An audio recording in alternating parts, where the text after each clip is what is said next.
motion for that. Is there a second? Second. Any discussion? All in favor signify with an aye. Aye. All opposed? Motion passes.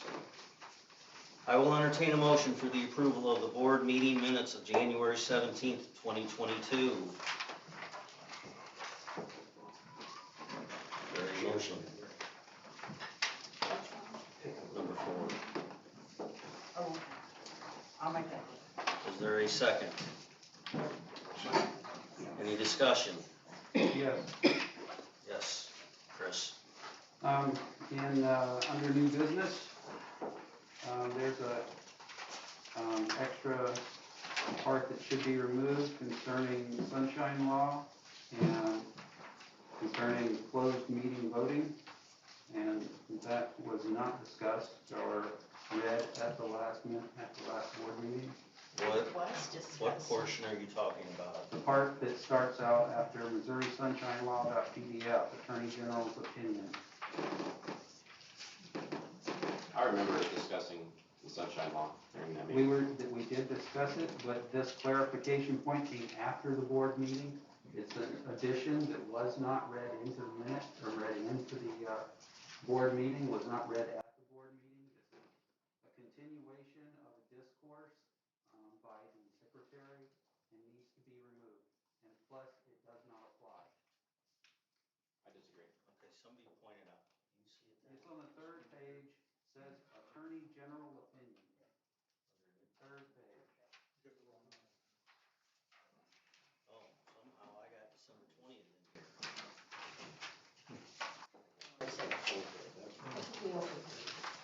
Okay, that's where I was lost. Okay, Missouri, so under the PDF section, Attorney General opinion, okay. Wow. Okay, so what is the concern, Chris? What do you want done? That whole section, starting at Missouri Sunshine Law, Attorney General's opinion, that section needs to be removed. It applies to closed meetings. That wasn't our discussion. And it's also a continuation of a discourse during the meeting by the secretary, added additional color to the minutes that was not discussed. It was referred to, but I will say that I added it for evidence of what I was saying. You're not allowed to do that, though. All right, we'll remove it. Well, then I would like something added. Okay, hang on. All right, so Deb, you're going to remove that section. Minutes. Okay. It should be removed from the Missouri Sunshine Law PDF down until the rest of it, until you meet adjournment. Correct. Okay. Anything else? Yeah, I would like to add something. Okay. Because during that meeting we did discuss whether, or how we should disclose the ACC appeal votes. Whether we could allow secret voting or not. That's what brought up this whole sunshine law thing. So I think that, that putting it in there makes sense, but maybe we should add that in there, that we discussed whether or not secret voting is something that's appropriate. And I would challenge that. All right, first off, we're going to have to go back to the video and find out what was discussed and how it goes into the minutes. Chris, your objection to that? My objection is that the proportion that's added, we did not talk about closed meeting in this section that you incorporated was on closed meeting. Additionally, this was not read at the board meeting, therefore should not be part of the minutes. You cannot add additional color or clarifications or additional research afterward. We've already agreed to that. Right, that I'm just thinking. Oh, that objection to him on Adam's. The paragraph just before that reports on what Adam's talking about. Return to minutes. Chris stated. So He that wants is, to add that what is to in that? minutes. But he wants to add what to that? Well, it sounds like what you want to add. Is Because we there. already voted and just approved the December minutes as are. I'm unsure why we're going to add additional discussion because minutes do not include discussion further color in discussion, it includes motions and results. Okay, so what you're asking for, Adam, is under new business right above the Missouri Sunshine Law PDF section. Okay, I think we should review it, maybe add a little bit more to this. I oppose. Just like I just said, we do not add additional discussions. The details of the discussions, we only add motions and the results of the motions. Deb, do you know if what's printed here was how it was read in that night? This is what we talked She about. reported what we talked about. I would agree. Okay, so we'll leave it as is under new business. Adam, that'll be the section that refers to what you're referring to. We can't elaborate on the minutes or the meeting, so that's how that will stand. So we'll remove the one section, the other section stays the same. Any other discussion? During this meeting, I brought up under new business, let me make sure that it's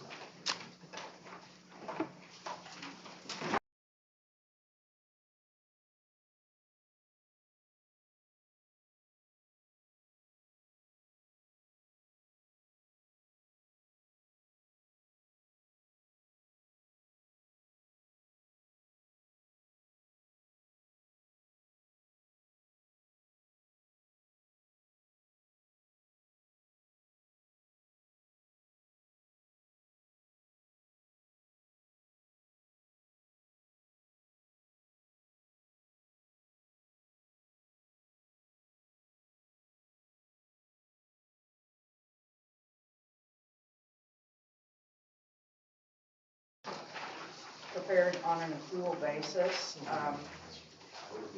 Your balance sheet shows a total assets of $1,354,932.20. That includes all cash, roads, buildings, equipment, all other assets. The check report shows expenditures of $39,854.15. Nothing really out of the ordinary in there unless somebody's got a question on some particular item. This is pretty much our usual monthly expenses.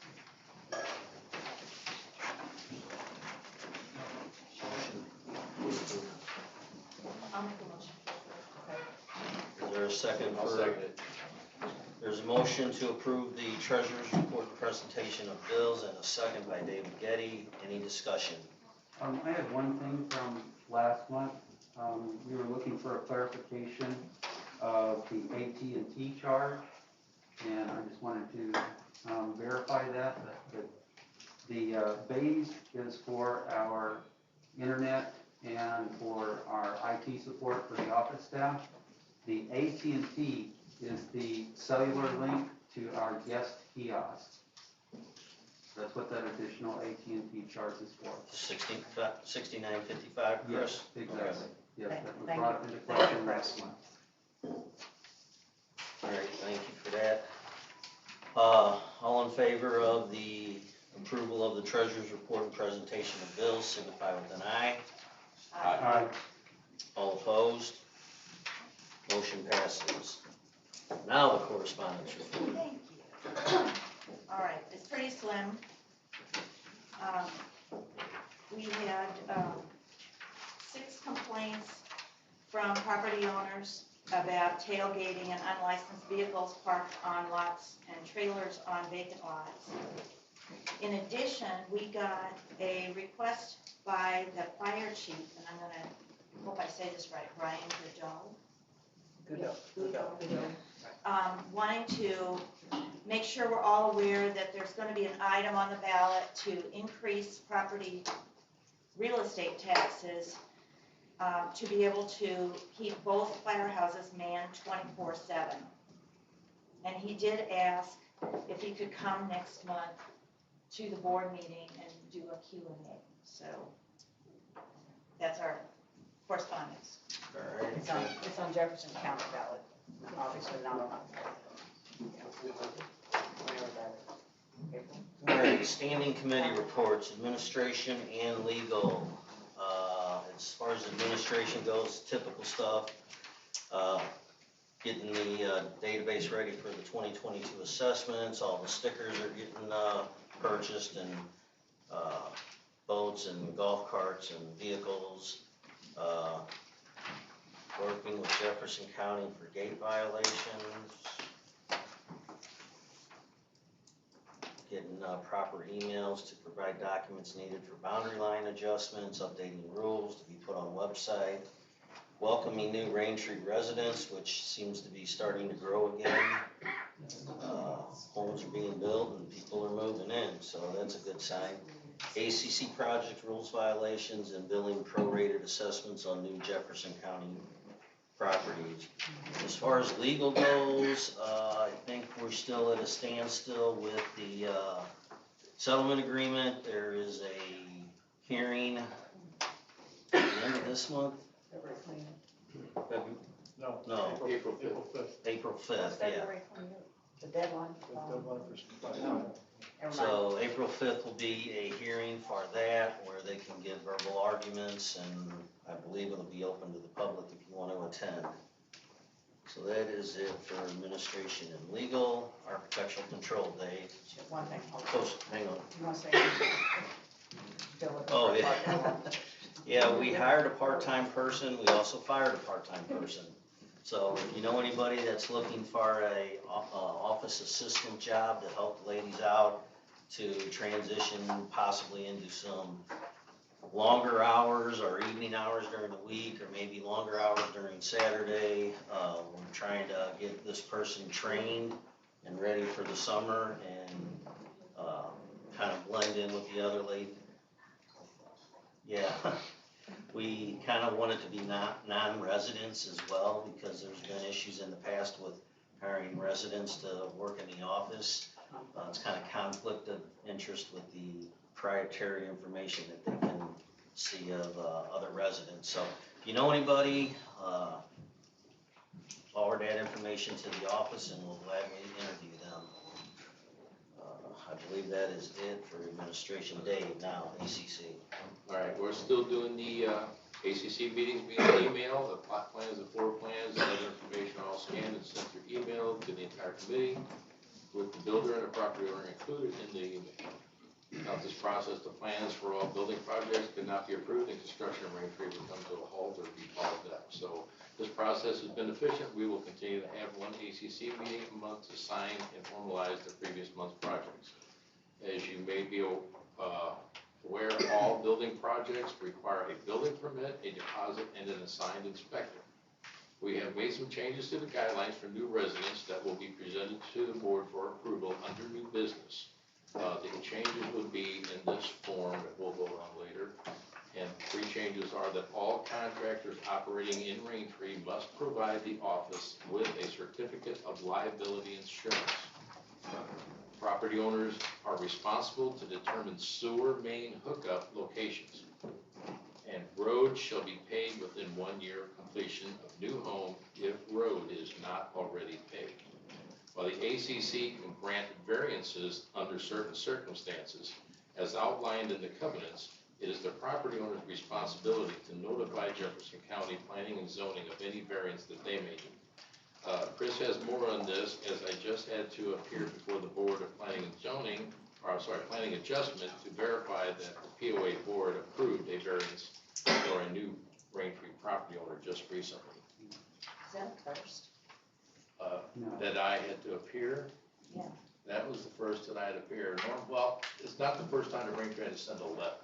We did send a letter. I was asked if I would come in, and I did. So I thought it would be wise. But there's more on the variances that you need to be aware of. The Jefferson County Planning and Zoning Office confirmed that setback requirements for Jefferson County and Raintree subdivision covenants have to both be adhered to by the property owners and builders. The Raintree subdivision setback requirements can be stricter but not more relaxed than the Jefferson County setback requirements. The Raintree ACC can relax setbacks through variances, but not so much that it encroaches on the Jefferson County setback requirements. If a Jefferson County setback requirement is encroached on by the ACC variance, then the property owner, it's the responsibility of the property owner and or the builder that must also seek a variance with the Jefferson County. The Raintree ACC is composed of many volunteers that possess real-world professional experience with construction, building codes, reading blueprints, and plot plans. The Raintree POA board should continue their trust in the recommendations and judgments by the ACC concerning construction projects with the Raintree subdivision. I only have one question. It seems a little strange for the property owners to know where the sewer main hookup would be. I didn't know where mine was when I built. Well, My builder did. they better. They did, but you're saying that means- property owners. Well, if they build a property and they wanna build a house, they're gonna have to make sure they know where the sewer main hookup, cause it could be right out front, it could be 40, 50, 60, 100 feet down. Well, and I think that's part of the responsibility, isn't it, of the builder? I would think. Well, if you buy the property, I think at this point, if you plan on building, before you buy that lot, you might wanna make sure where the sewers are. Right, and the Jefferson County's sewer and water should have the maps, the current maps of where those are located. And it's ultimately the property owner's responsibility, but it'll probably be the builder that follows up with Jefferson County sewer. We had such an issue on Union. Chris, do we have those maps here? That we could look We at? have had some, I'm not sure how up to date they are, we did get a packet of maps, and so I'm not sure exactly when the last time we received an update from Jefferson County. But, 2019. 2019 was the last update. Yeah, I spoke to John Freebus about it a couple months ago, and they're working on updating their prints, and he said that once they updated theirs as best they could, because we've had such growth and such change, that he'll get us a copy, or several copies probably. But he said that, I mean, property owners can, or potential property owners are always free to contact water and sewer. Sure. And they can handle it all from there. We've had such an issue on Union. Two things I would say that make sure the office, if they get any calls, reminds them of that.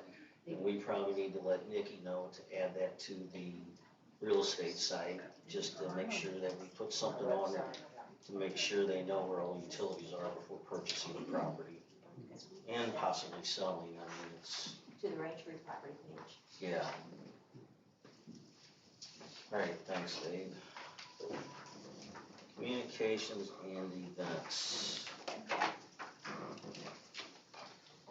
So for communications, for January, we mailed a paper newsletter out, and so February and March will be e-newsletters. One thing I tried to make a point of in the January newsletter was this is the time to be thinking about your ideas for ballot items. And they really need to be fleshed out enough so the board has something to go on when you turn them in. So if you have an idea, please reach out to a board member and work with them so that we can make sure that we figure out all the nuances of it and what we need to be, what needs to be included. And those items are due to be provided to the board by April 30th. I did want to note too, this notices that went out, the emails and the Facebook postings about road conditions during winter weather have generated many kind and appreciative comments, which is really nice to see and encouraging for our road crew. For events, any questions on communications? I have one question, I'm sorry. It says due April 30th, are we going to be accepting ballot submissions after that, or is that the cutoff deadline? Well, in the past, I think we've made it a deadline when it used to be May 31st. It's not going That's to why be I'm the same. asking, because it's pushed back a month. Is that Yeah. going to be the deadline, or is that when you That's want the to? deadline, because we haven't been able to get them done in June. It takes too much time to go through them to get it done in 1 month, and we have to get them to the attorney around the end of June. Okay. So just to emphasize that anybody that's here or anybody online, ballot item suggestions need to be here no later than April 30th so we can talk about it during the May and June board meetings and get it to the attorney in time. Yes. And like Deb said, I mean, reach out to us, we're here to help. I had a property owner come to me, and I've been working to try to get his and his wife's thoughts and concerns into words in a way that'll make the most sense. So, I mean, we're here to work for you, so feel free to reach out, we'll help you piece it all together as best we can. Good point, and one other thing I wanted to say, last year we had some ballot items that were interpretive on our part, and we cannot interpret what you guys want on the ballot.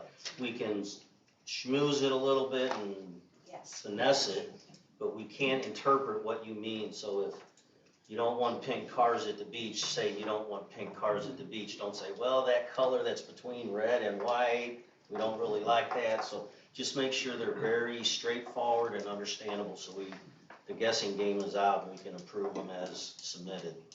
And emailing back and forth, a lot of communication is gonna be key.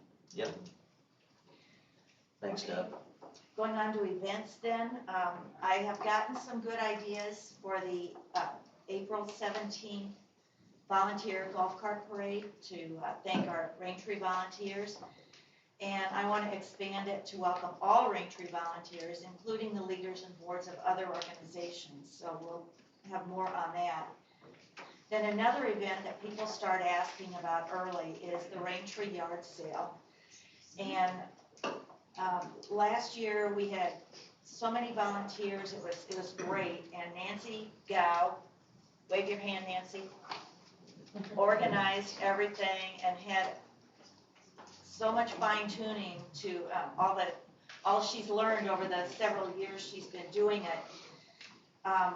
We're thinking that June 11th would be a good day for that yard sale for this year. It's not final, but it looks like a good day. Is that Saturday, I'm assuming? Right, right. And so if we have any more of these bad weather days, you can start going through your closets and basement and looking for things that you can sell at the yard sale. And if there is anybody who wants to work with Nancy, because she has been doing it for several years and she's got a pretty good process going, reach out to her because there's definitely going to be something you can do to help get it done. So that's my events. Thank you. So a notice to my daughter, you are buying a new house and moving out soon, so if it's left, it's in the June 11th garage sale. All right, thanks, Deb. Deb, finance, no, finance. Okay, I don't have too much, I'm looking at, getting ready to start looking at the budget, and for committees that have a budget, I've printed off where you stand at this point on your budget. Rose, Denny, Thanks. Chris, and the other two are mine, so that's really all I have, just have a look over that, because I'll be talking to you in the next couple of months probably to put together the budget for next year. All right, thanks, Barb. Golf cart. Tammy, are you doing that or you want me to do it? You can do it, I'm just taking appointments and getting people's pictures taken. All right, so the golf carts are being inspected. There is a deadline to get the discount on the golf cart as well as boat stickers as well. So all of that, I would say get done ASAP. As far as I know, there's 260 golf carts from last year that are in the subdivision. If you have a new one, make sure you get up here and get it registered. Either make an appointment with Tammy or call the office to get your paperwork squared away. It's $20 this year, correct? $20 first. right, for the renewal, then it goes up. Well, lots of nice weather. That's it for golf carts, lakes and beaches. Same thing, selling boat stickers. All right, we will soon be meeting with Tom. Boat stickers do need to be on. There's been some fishermen out there enjoying this nice weather, and they've not made time to come into the office and get their new sticker. So if you've got time to fish, you've got time to come into the office. Yeah, I'm so just saying. if you're on the water, please get your stickers, get up to the office and get that taken care of. We will be coordinating the sand here in a couple months, double checking the buoys, double checking the swim ropes, all that good stuff. That is about, Can I ask one question? yes. a couple people have noted on Facebook that they have trouble making the stickers stay on their trailer. Have you had comments about that? They're saying that, I don't know if it's because, I don't know why, I'm not. Some of the trailers are made of a bumpy, You know, like smooth textury. surface. Powder coated. It's almost like not powder coating, It's but got a texture to like it. that, what do you call it, that gator skin? Somebody help me out. Rhino line. Thank you, rhino liner. Some of them are made of. Yeah, I don't know what to tell you. I mean, I've seen people, people have duct taped them on there and done everything they can, and I A mean, couple people have offered to screw them on. oh, sweet daisies. Yeah. Good. But anyway, gracious. that seems to be an issue for some people, so I thought I'd bring it up. I don't know, I mean, if it won't stick on the tongue, I mean, I don't know, if the fenders aren't covered or something. Is the hitch of the same material? Generally, they're like chrome. Some Yeah, I we're know, putting our, them on our the, hitch is separate. on the crank side, Yeah. just a little smoother, Yeah, flatter. any Yeah. place where it's smooth would be acceptable. So it wouldn't have to be on the, it's not on Anywhere, Normally on the anywhere on tongue, that but- Pretty tongue. much so it's visible, Yeah. pretty visible. Also, if you have a jet ski, make sure you get an appointment made with Al to come inspect it. That is it for lakes and beaches, maintenance. Responding to multiple snow and ice events, and it sounds like we have another one coming this week. Getting the trucks and equipment ready for the next winter event, replacing street signs that have been stolen or knocked down, ordering replacements for some of them, cutting back ornamental grasses and filling in some road edges with dirt, performing routine maintenance and making multiple repairs on vehicles and snow equipment, clearing blockages from culvert, replacing bad heaters in the mega tower, which is the gate arm boxes, cut and remove trees and volunteer growth from ditches, filling potholes, picking up trash. The maintenance crew asks that residents please use off-street parking when snow is imminent, which this year it's hard to tell, from day.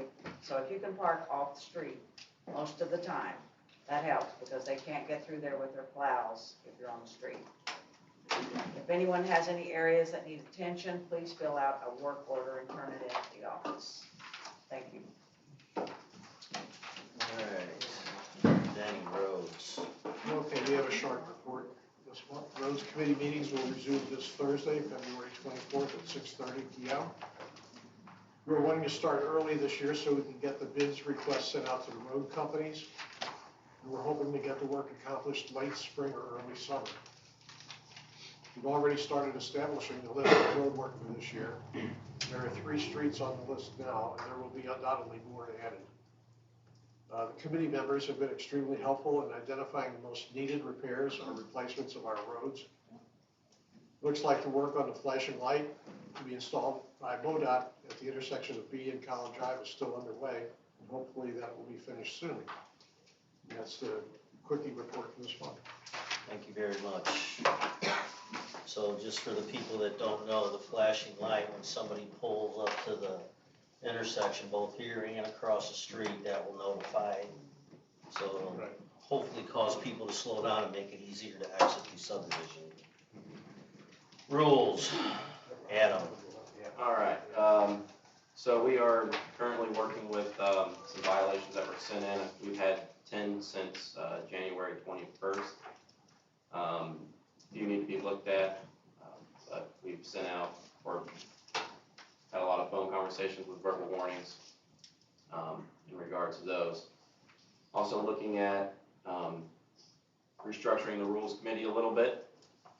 And that'll be in a discussion for next month, but what I would like to do is, have a rules meeting in the following month, send out a survey to the community, post a link on the website, discuss some of the main concerns that we have, and then the following month. So basically a bi-monthly committee meeting, and then a bi-monthly following that month, a community meeting where it's just, we're not gonna be taking action, we're just gonna be listening to the community and seeing what should be done. So a little bit of restructuring, so basically we would have 6 full committee meetings, and then 6 meetings just dedicated to the public. Of course, the community would be allowed to come to the committee meetings as well to observe any actions taken there. So that's all I got for rules. All right, thank you. Security, Chris. Yes. I'm currently seeking 3 bids from security companies for the 2022 season, May 1st to October 31st, basically covering 6 months of summer. I've contacted 4 security companies. One responded with they do not provide part-time security engagements. One responded with Raintree is too far out of their area, which was South County. And followed up with the other 2 companies and waiting on their response. I made sure that they had received my bid request and they just haven't gotten back with a response yet. Front gate has been put back up at least twice in the last month. And since I wrote this, it was probably down 2 more times. And thank you, Tammy, for putting it up also once. Super Bowl. The camera system updates, as I stated earlier, AT&T provides our connectivity to the guest controller at the back gate. The unit, when it was originally installed, uses the 3G network. AT&T is sunsetting 3G network. A replacement radio module is currently being ordered to upgrade the guest controller to 5G. Requested upgrade of the camera at the beach to a panoramic camera similar to the one we have on the outside of this building. And the PTZ camera that's currently at the beach will be moved down closer to the maintenance shed and give visibility to the backside of Autumn Lake Dam. The front gate camera is currently wireless. It is being hardwired with the new wiring that was recently upgraded going under the road. All right, thank you. All right, unfinished and new business. Sorry to interrupt. I have a question about that PPC camera that's going to be moved. Yeah. Is it still in it? Because that's ran off point to point off the tower, right? Yeah. Is it still going to be in line of sight? I would assume so. Probably something to check out before we move it. I'm sure that we will. Thank you. And then, didn't we just recently do a bunch of upgrades on these cameras? Yes, we did. So we want to upgrade another camera at the beach Yes. from a PPC to panoramic. Yes. What are we going to do with that other PPC camera? I just said we're moving it to the maintenance shed. Okay, so you want to add, so you're going to add an additional camera? Yes. Okay.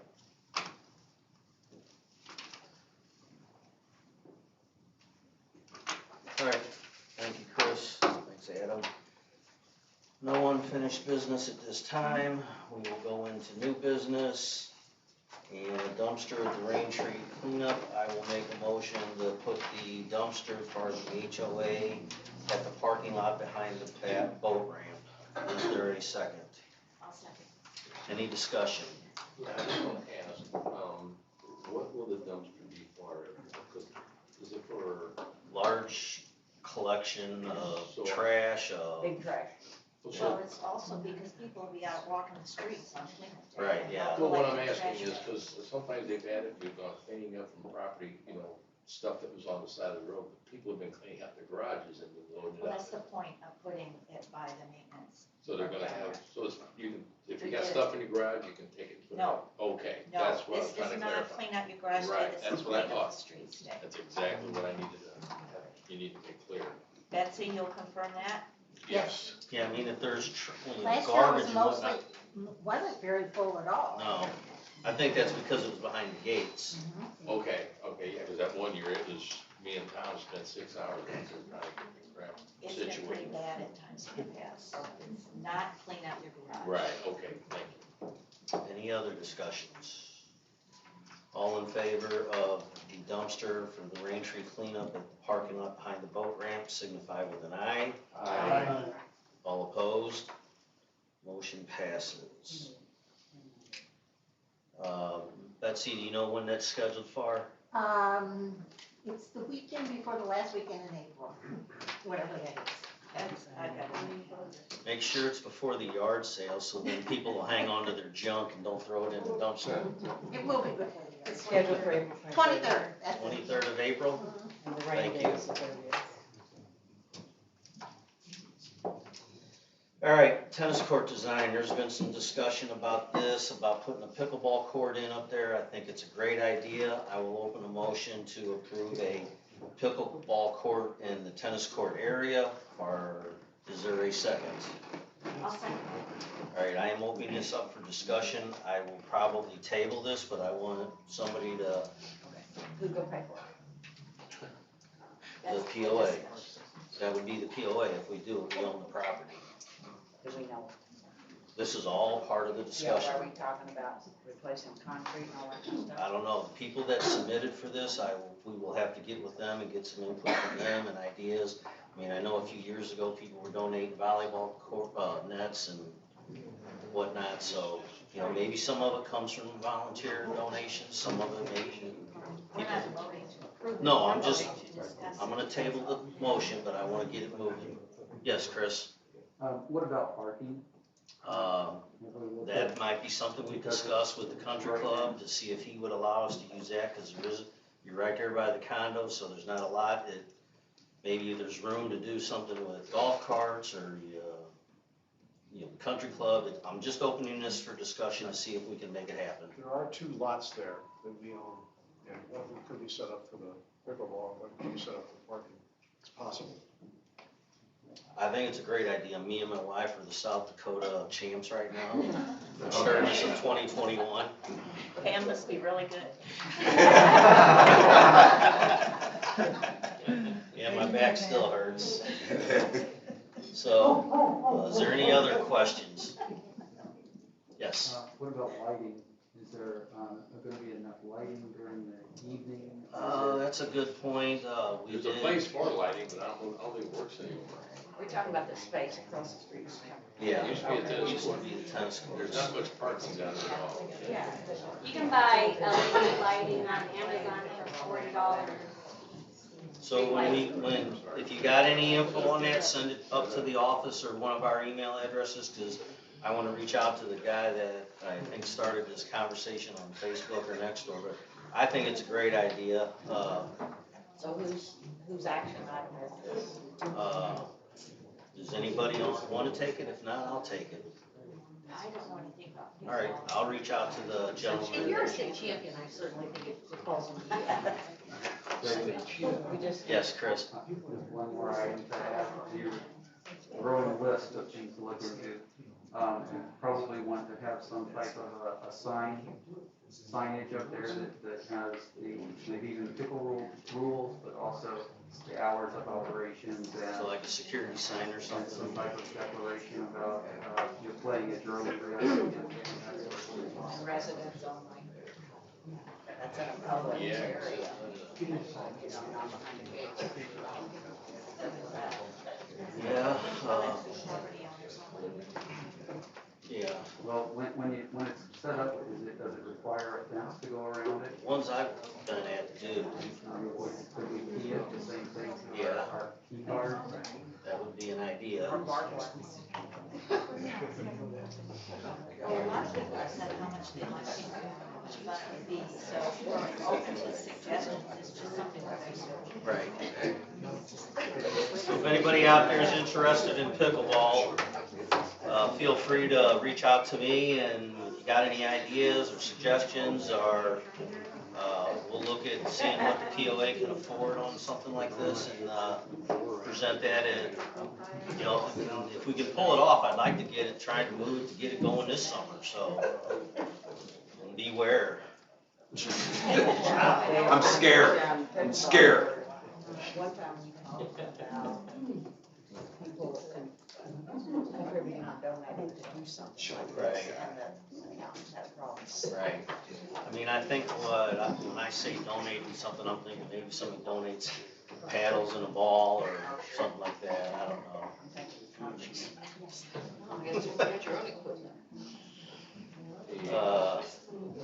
All right, so I will table this motion for a future board meeting, and see if I can't get some input from people out there right now. According to order, Yes. we need to vote on tabling it. Oh, yes, that's right. Because it is an open motion, so Right. we need to vote to table it. So I will request a table of this. Is all in favor signify with an aye. Aye. All opposed? Motion passes. So the food, or the tennis court design, or the pickleball design will be an ongoing discussion until it either falls apart or we figure it out. All right, the food trucks. So I have spent some time with Brian from Lutz. He is planning on doing every Sunday, every third Friday would be Mexican night, and he's gonna mix in some Saturdays starting May 1st. And I guess running through probably the end of September, at least Labor Day. Roxy's is gonna do some Fridays. She wants to do July 4th and I think July 15th, 17th, don't quote me. I'm trying to get more out of her, but she's, you know, probably should have called her 6 months ago, I guess, because she is booked. What did you say she was gonna do? Did you say she was gonna do a particular date? July 4th, Oh, okay. and I'll get the other date to you, Deb. I think it's the 15th. I am looking for other food carts that might fill in on a Friday as well, or Saturday, but Brian with Lutz is delighted with what's going on down there. He's great, and he's happy, and he's making good money down there, so they clean up after themselves. I know we had a little issue with the oil last year, but I think I talked to Jim, who was working for maintenance down there last year, and he seemed to think that they rectified that situation, so. I don't know if that needs to be a motion to have them come. I don't think we've done that in the past.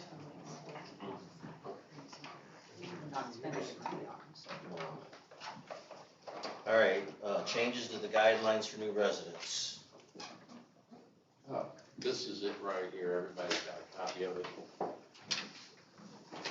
These were requested by inspectors, roads committee, and just three different things. The first one is on, if you look at number A, plan submittal.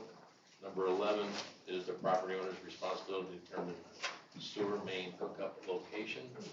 On the next page, E, general construction requirements, down on number 16. Please talk louder. E, general construction requirements, 16, all contractors must provide certificate of liability insurance.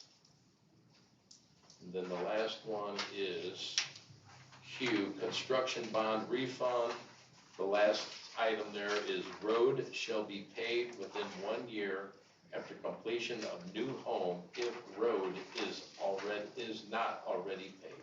So this is a commitment by Raintree, not by the property owner, right? On the road, yes, and that was a motion made in 97. Yes. We knew it was somewhere, and it took us a while, decades in motion, sure. So what constitutes it being finished, occupancy permit or Well, yes, what? that once they get their sign off by AC&C inspector, they will have to provide their spot survey, their occupancy permit, and, there was something else, the sewer hookup receipt. Can I suggest that we make it clear this isn't the property owner's responsibility? Road shall be paved. You wanna add in the wording by Raintree? Well, because it's not the property owner, it's Ranger, this came from the roads committee, so. What would you think of it? I think we ought to approve this under our POA, we'll be responsible. Road shall be paved by the POA within 1 year. Yeah. That would probably be the best.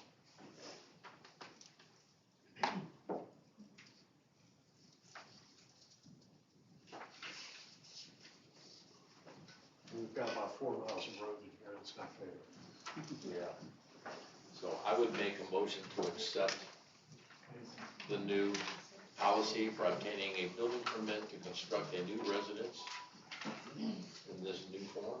I'll second that motion. Any discussion? All in favor signify with an aye. Aye. All opposed? Motion passes.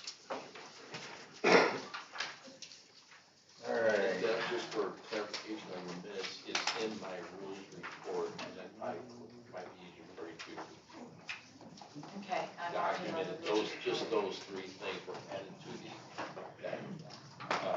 building permits.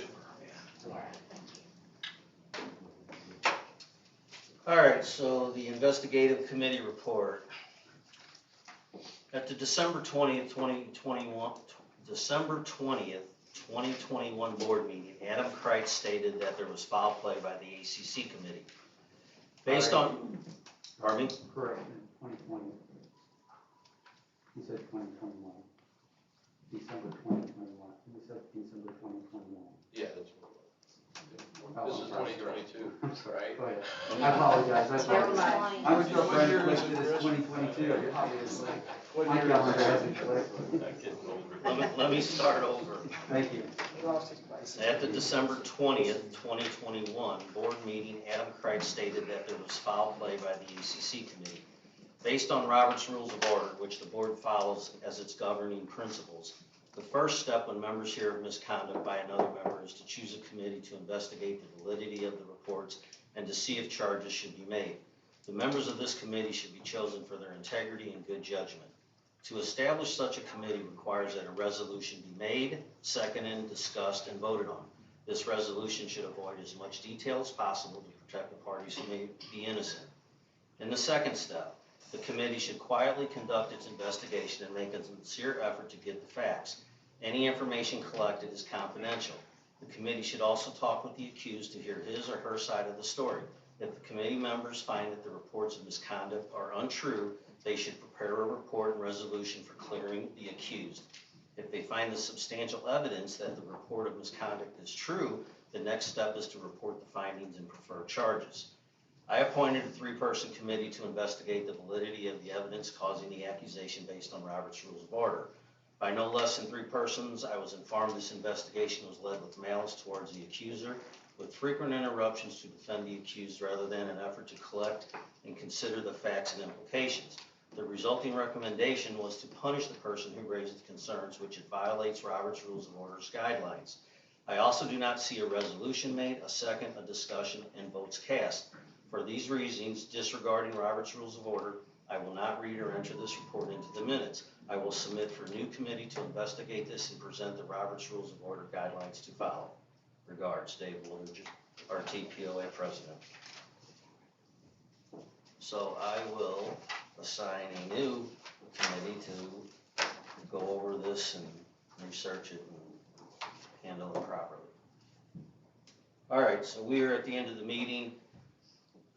There is a meeting scheduled for after this meeting for the purpose of eliminating or changing or removing officers from the executive board. And unfortunately, I have to tell you that that meeting is being canceled because it is a closed meeting for removing a director is not permitted under the Sunshine Law. Raintree POA is a public governmental body within the meaning of section 610.010 RSMO.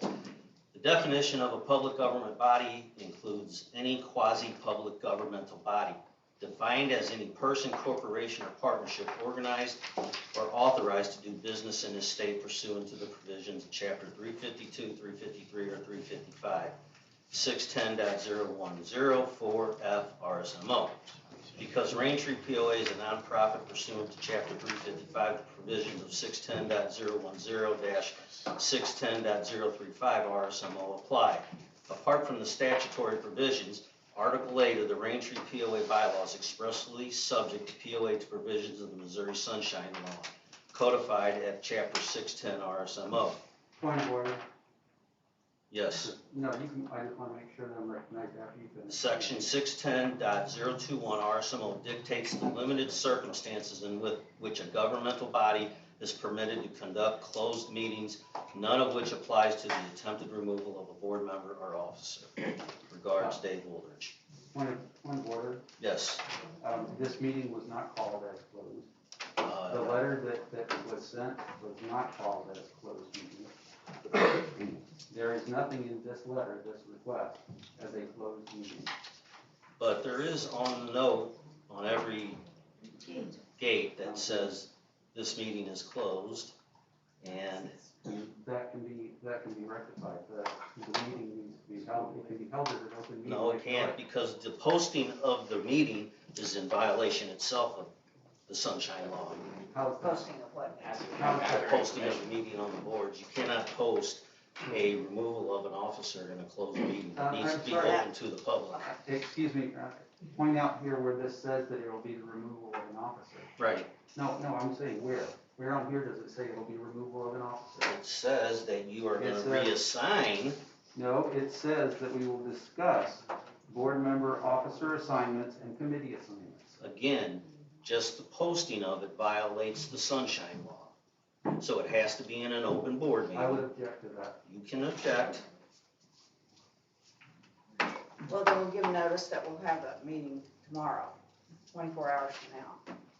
Yes. At 8 o'clock at night. Maybe. No. I mean, you can do that, that's fine, and they can sit in on it, but the sunshine law strictly prohibits the removal of an officer or board member. So if that's what you wanna I'm sorry. discuss, That is not laid out in here. It says officer assignments. So what does that mean? Committee This, assignments. It says talks officer about- assignments as well. it says Pardon? It says board officer member assignments. officer assignments and committee assignments. That's not removing. That doesn't say anything about removing any. That could be discussed how officers are put in Officer place, designation. how we how we conduct our meetings during the annual meeting. It could be anything. you're right, it And to could make an be. assumption that to cancel a meeting on that basis. No, it is not. The basis of it is because it's posted as a closed board meeting, and that violates Missouri sunshine law. Well, we can easily, in order to go into a closed meeting, we actually have to vote. Exactly. To go into to start the closed meeting, we would have to vote to go into it. We haven't voted, we are not going into a closed session. You cannot close a meeting, you have been given notice that we will have a meeting. No, This part is, but the 24-hour notice for everybody that gets to see that is if you sitting look out at the there. bylaws state that you will be given, the directors will be given 24-hour notice. You do agree that sunshine law trumps the bylaws, right? Actually, no, the bylaws are the one that actually call and say, we will operate as if we're not a quasi-government. That means We we will, pick and mean Yes, that we are. No, we are not. Yes, we are. We had clarification of that from our previous discussion with the attorney.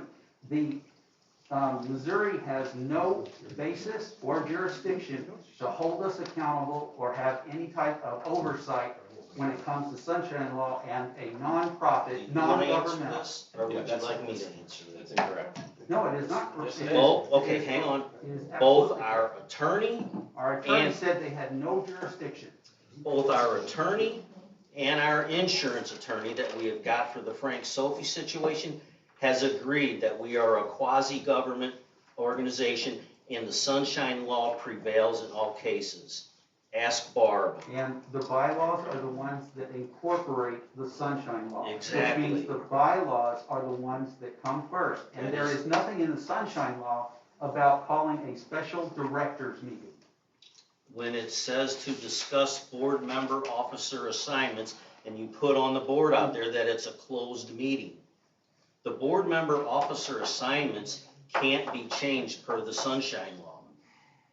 They can resign if they want, but you, Actually, where in the sunshine law does it say anything about the board assignments? There is nothing in the sunshine law. The sunshine law covers the recording of minutes and votes. you're wrong, Chris. No, I am not wrong.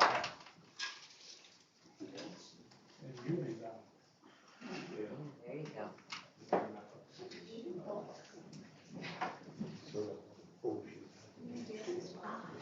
I'd ask for order in court. Before. Pardon me? I said, I'd ask for order. Well, you're not the president. I'm sorry. Okay, folks. And Please. I was asking him. He is I in know you're charge. working towards it, but yeah, you're right, he is in the president.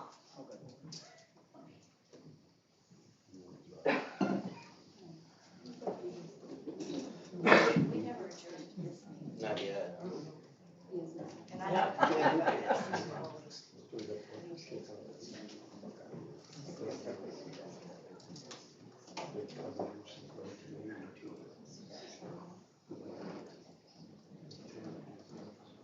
Hey, real quick, Deb, or Barb, or Deb, I'm sorry. I had requested to be on the agenda 2 weeks ago.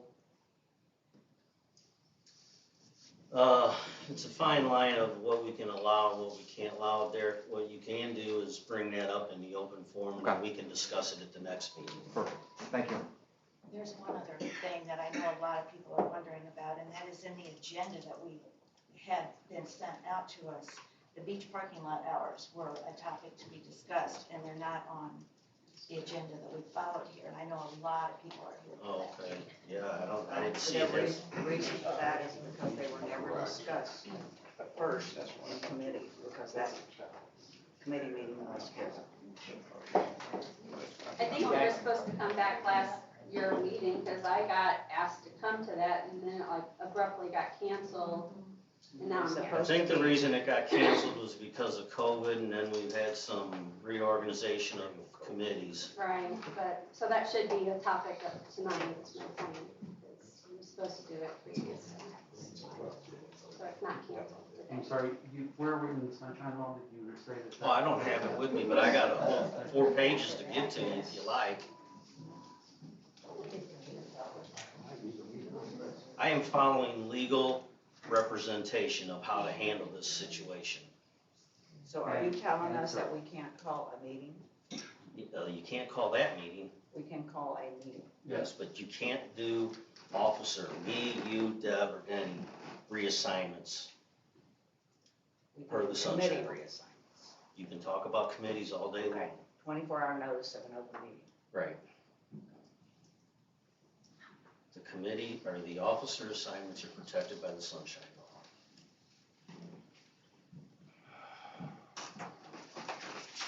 So is that what we're gonna do, reschedule that meeting?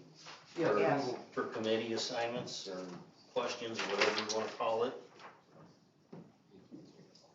I have a question then. If we have in our bylaws on section,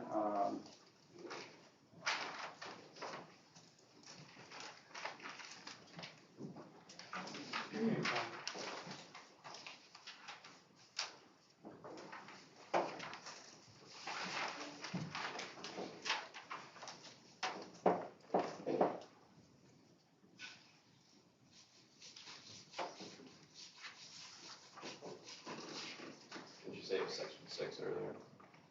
That's the part of section 6, no, section 8.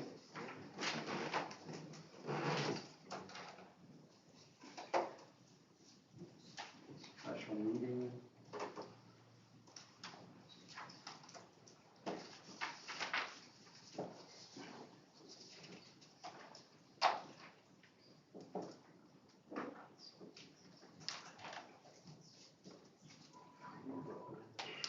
Okay. So for clarification, for officers, in Article 6, Section 3, where exactly and what meeting can that be discussed? What are you asking to be discussed? Section 3 is any officer elected or appointed may be removed by majority vote of the persons authorized to elect or appoint such officer, wherein judgment the best interest of the association would be served thereby. The annual meeting or a sanctioned meeting? Sanctioned meeting in how? A sanctioned meeting is like the annual meeting where an officer can be replaced or new voted on, however you want to look at it. And where is that? That is, Because that's, this does not say that it has to be in any type of meeting. no, but the It doesn't clarify. bylaws say that we follow the sunshine law, and the sunshine law prevents an officer or board member from being removed.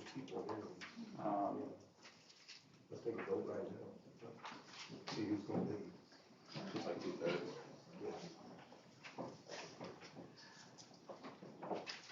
And I'd like to know where that is. You're canceling this meeting on those basis, and I'd like to know where that is. You said you had the 4 pages. Yeah, I don't have them printed out with me, but I will get them for But you you're if you like. citing them, well, we cancel this meeting right now, I'd like proof of that. Well, you will get it. So, we're canceling it on the board, you're not providing actual, justification. I'd like to see that clarified in sunshine law.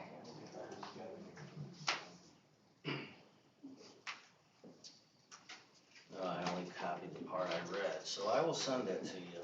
But it is, I don't have it with me. Because sunshine law covers the voting, the meetings, the meeting notices.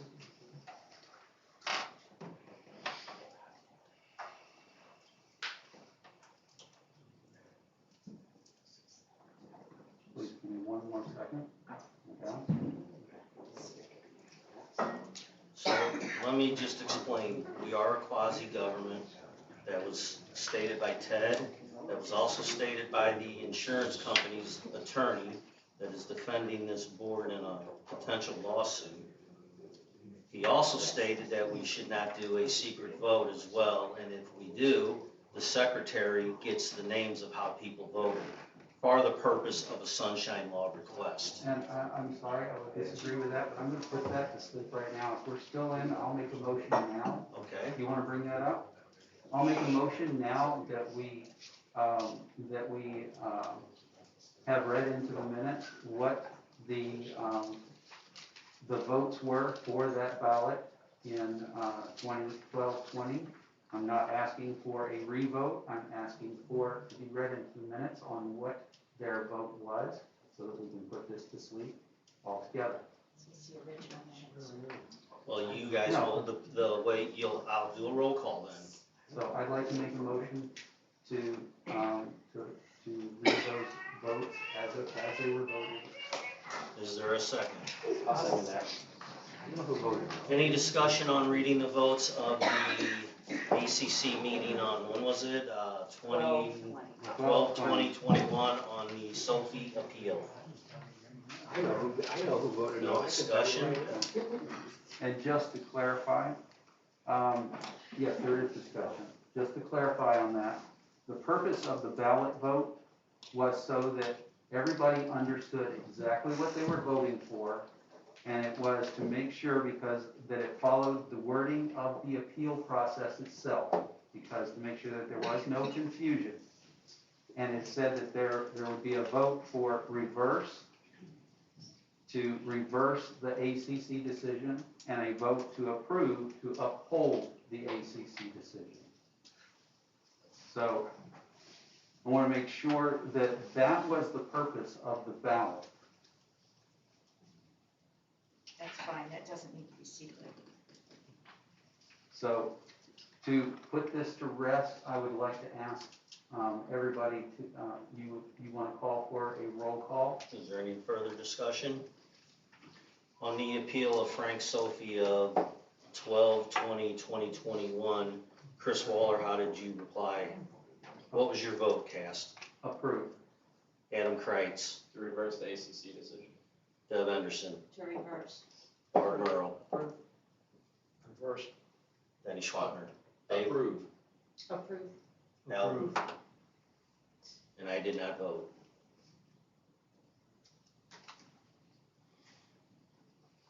So are we putting that in tonight's minutes, or do you Yes, want it'll that be put read- into the? No, it'll be read into tonight's minutes as in response to your bringing this back up when we've already voted on the minutes itself, and it keeps continuing to come up. It And so I only, want to put this discussion to sleep so we can stop wasting time on it. that's fine. The reason it came up is because we had to ask our other attorney the same questions that we wouldn't listen to our primary. So,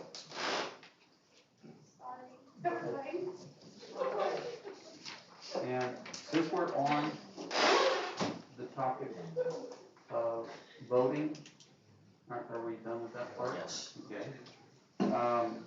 I guess, I don't know if I call a motion. Well, you'll need a Passed. motion you'll need to call motion to approve it, now that we've done the roll call. Because the motion was to call those in and So how does the to motion, accept it, how does the motion close on that? to accept the roll call vote, to accept. the I make a motion to approve the secret ballot votes of 12/20/2021 on the Frank Sophie appeal. Is there a second? Second. Any discussion? All in favor signify with an aye. Aye. All opposed, motion passes. Since you brought up voting,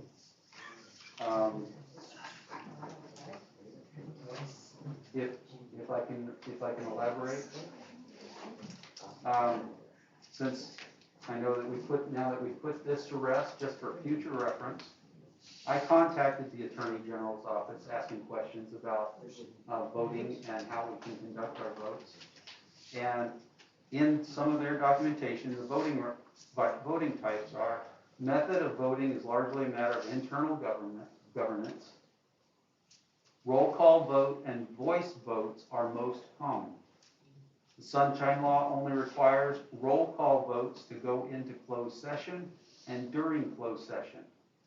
My discussion with the person at the Attorney General's office also recommended that roll call votes also be used anytime you're discussing anything having to do with money or contracts or personnel. Otherwise, the voice votes are asking for the yeas and nays, and it is a count only. It does not include the name. A roll call vote does include the names with the votes. So, according to Sunshine Law, when we ask for votes to all those in favor and all those opposed, what should be reported in the minutes, if there is not a roll call vote asked for, is just the totals, the number of yeas and the number of nays. And the Sunshine Law does not specify when a voice vote or other form of voting would be necessary. So any other type of voting mechanism that's listed in Robert's Rules is allowed under Sunshine Law. And every vote can be called to order for how they voted. Everybody I can. can poll every You can. member. Yes, you can, but it has to be called at the time of the vote. Right. And so in Sunshine Law, it specifies that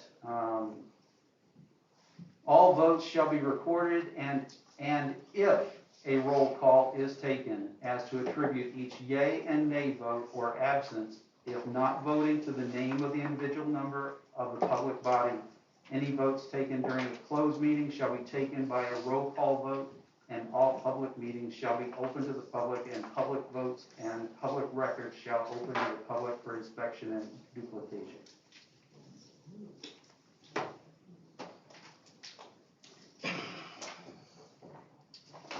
I will entertain a motion to adjourn.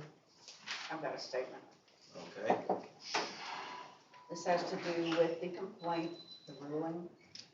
I've got a problem with the way that's been handled.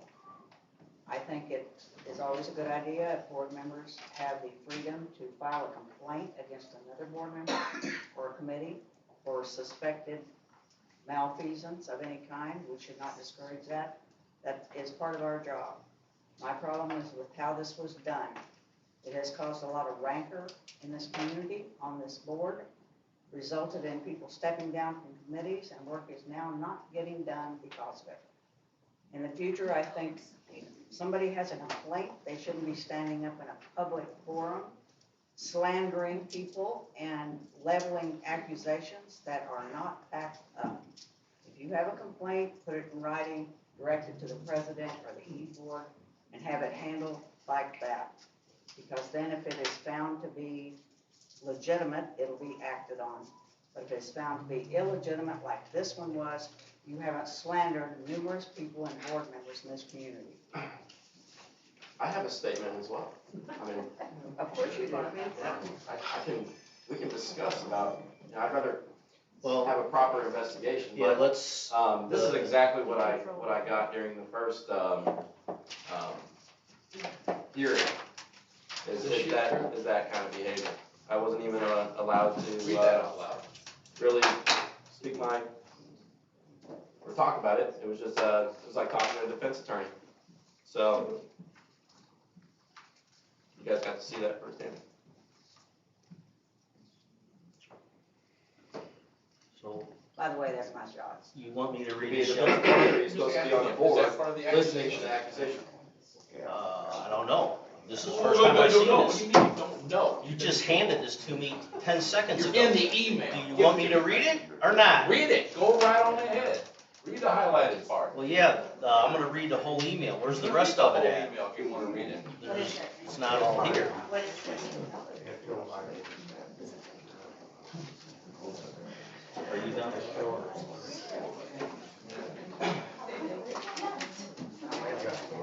I don't know where I can start reading, but hang on, folks, I will read this. Somebody, number one, I don't know who said this, it's from Adam Dave said G. Who said It it? says it right there.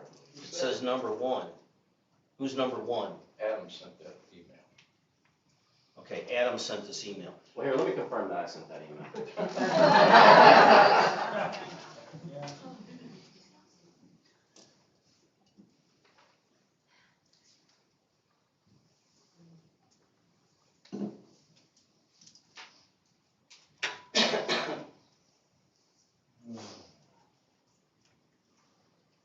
This doesn't have anything to do with the, Did you write that? Did you write that? Did you make that accusation? You wanna read it? sure. Read it. Read it. Okay, number one, I am on vacation. Number two, I do not know what you're referring to as a friend's pet project. I don't know Frank Sophie outside the ACC issue. Unlike many of you, I actually went to his house to look at the project. I picked up the issue for one reason, and that reason is because Getty, Waller, Merle, and Ponzer already made up their mind prior to the board meeting and ACC hearing. You all rejected everything before the hearing, and you three said he would never get it. What's really sad is Sophie never had a fair shot before or after the hearing, and I think the process has been emotionally and logically corrupted by Mr. Petty. But I am glad to send this email proves both of my thoughts. You're only concerned about what you want, Dave Getty, and you can't allow common sense to guide your thoughts.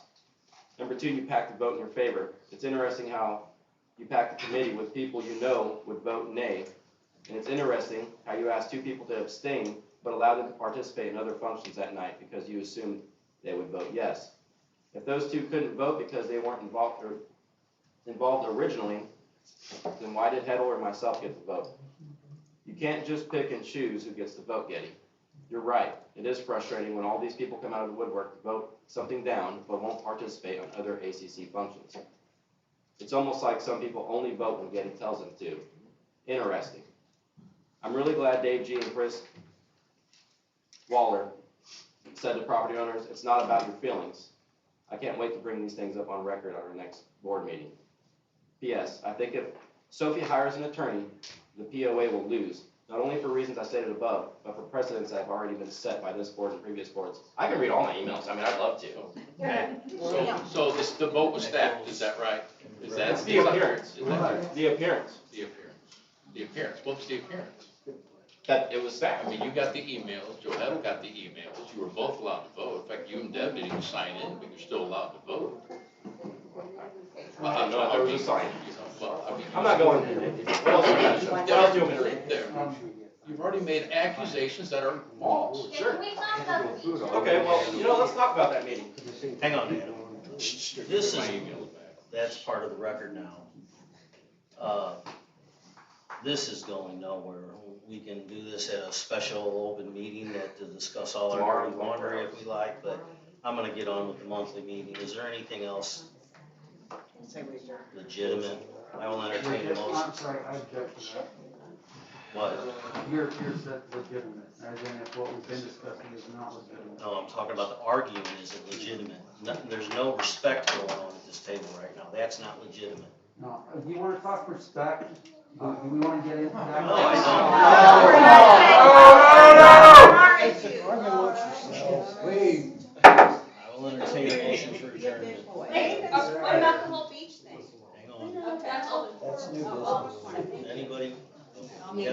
motion, who's second? Anybody want to second the adjournment? Who made it? Who seconded it? You're second. Any discussion with adjournment? All in favor signify with an aye. Aye. All opposed? Motion passes. All right, folks, we're gonna have open forum, try to make it brief, or at least straight to the point. You can talk about anything you want, things that we haven't discussed in this meeting, we can bring up at the next meeting. So just be clear on what your concerns and questions are. Eric, I know you want to talk. Yes, and before I go into this, I just want to say, everyone at this table, I appreciate the work that you guys do for the community. I know how big of a commitment it is, but I just kind of want to share some things that I'm concerned about. So there is a growing concern from the community that the rules are being decided behind closed doors, and that many things are being pushed through committees by a group that has majority control, as well as a conflict of interest. I've decided to do a little digging and wanted to share my findings and personal experience with the board and the community. I'm going to go through a timeline for reference. This timeline is going to take me back to the July board meeting. This is the board meeting where annually the POA reviews the ballot items that have been submitted by the community. During that meeting, I submitted 2 items for public vote. I was actually pretty proud of myself. I had never contributed, so this is my contribution. So I was pretty proud that I had done this. The 2 things that I asked for were and once again, this was to take the items to a public vote. So this was not to make them as rules, it was to let you guys decide if you wanted to make these decisions. So the first thing I asked for was the allowance of side-by-sides. These are approved in other communities like Innsbrook, actually the city of Hillsborough.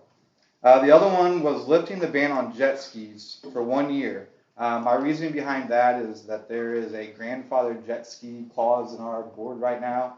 And with that, anyone that has a jet ski can basically charge whatever they want for their jet ski because that license transfers over. So my idea was to make it open so anyone that wanted to get a jet ski last year could get one.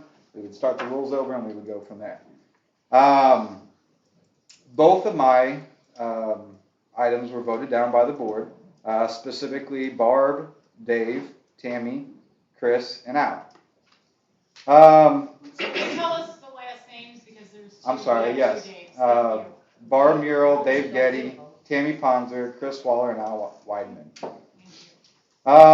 Immediately after mine, there was basically the opposite of mine. Mine was to lift the ban on the jet skis. The proposal submitted right after mine was to ban personal watercrafts altogether. That was submitted by Kent. Okay. Kent. Yep. Okay. That motion. No, it wasn't the ban. It was It to was remove not. the sunset. Yes, it was to remove the sunset. Which would effectively ban. It would eventually have gotten rid of the jet skis. That's what. Yes, Okay. correct. So that motion was made by Al. It was passed with a yes from Tammy Ponzer, Dave, and Barb. At this point, I began. I'm sorry. Last name? Oh. Tammy, Dave Getty, Barb. FYI, unless there's a tie, I don't get the vote. Yes. So at this point, I began to question why his ballot item was allowed for community vote, but mine wasn't even considered. He wasn't in attendance at the meeting to discuss the ballot item. He also didn't supply any additional research to support his claim. What I did find out that he was on the rules committee. He also lives on the lake, and him and his wife attend social parties with Barb and other board members. Am I wrong in any of that? You are wrong. Okay. Well, You hang don't on, live hang on the on. lake? Hey, No, I live on the lake. Go ahead. Okay. We'll go back on Okay. one thing though. You are on the rules committee, I was not on the rules committee when that was put forward. but you are now. I am not. Okay. Correct. But I was not on the rules committee then. You and your wife do attend social functions with Barb and Tammy, correct? I'm getting there. I'm getting there. Barb, I walk with you every once in a while. Yeah, we had ice cream together. I see Good Lord. Tammy at the bar every once in a while. Okay. Okay. And then just to continue on for the record, Kent, Tammy, Barb, Al, Deb, and Dennis, you are all currently live on the lake, is that correct? Deb doesn't. Deb does not, I'm sorry. No. Sorry, Deb. Dennis lives on another lake though. Okay. So in that same meeting, there was also a motion submitted by Al Weidman, to put a 100 horsepower limit basically on motors. That motion was made by Al, seconded by Dave Getty, and then passed with a yes from Tammy, Dave Getty, and Barb. Right after that, an inboard motor ban was submitted by Al, seconded by Dave, and passed with votes from Dave Getty and Tammy. Immediately after that, a wakeboat ban, was submitted by Tammy, seconded by Dave, got a yes from Al, Dave, Getty, Barb, and Dennis. Excuse me, I'm sorry. you mentioned two names a while ago and you said it was passed. Two votes don't pass. I'm getting there. There was also a ban on wakeboarding and wake surfing that was submitted by Denny.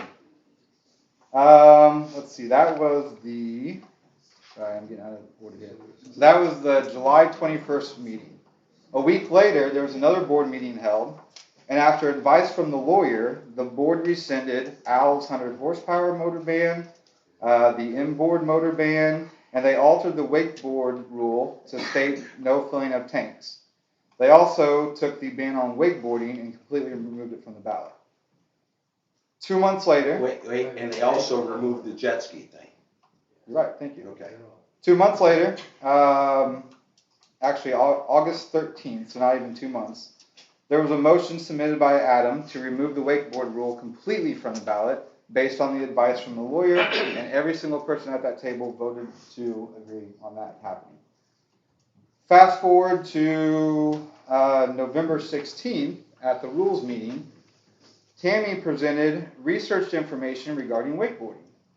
Dave Woodridge, Dave W., I get to say your name this time, questioned the accuracy and factual basis of the research. He likened it to more of a scare tactic, particularly the cost of the rock and the longevity of the dam. Dave Woodridge also stated in that meeting that he believes the issue does not lie with the wake, it lies with poorly made seawalls and lack of maintenance over the years. Another board member in that meeting stated that the attorney advised us that we cannot make a rule that changes the use of an item such as a boat. At that point, it was again moved to unfinished business. Fast forward to next month, which is December 13th rules meeting, which Dave W. was not in attendance, and another board member who objects to this also were not in attendance. A motion was made by Al to revise the rules in the voter agreement form. His revision stated that acknowledging that this new verbiage constitutes a new rule approved by the board, we're adding line 6, which says wake surfing, teak surfing, wakeboarding, wake skiing, use of bladders, ballast, or any other device used for the purpose of increasing the weight of the boat is prohibited. So question to you, Al.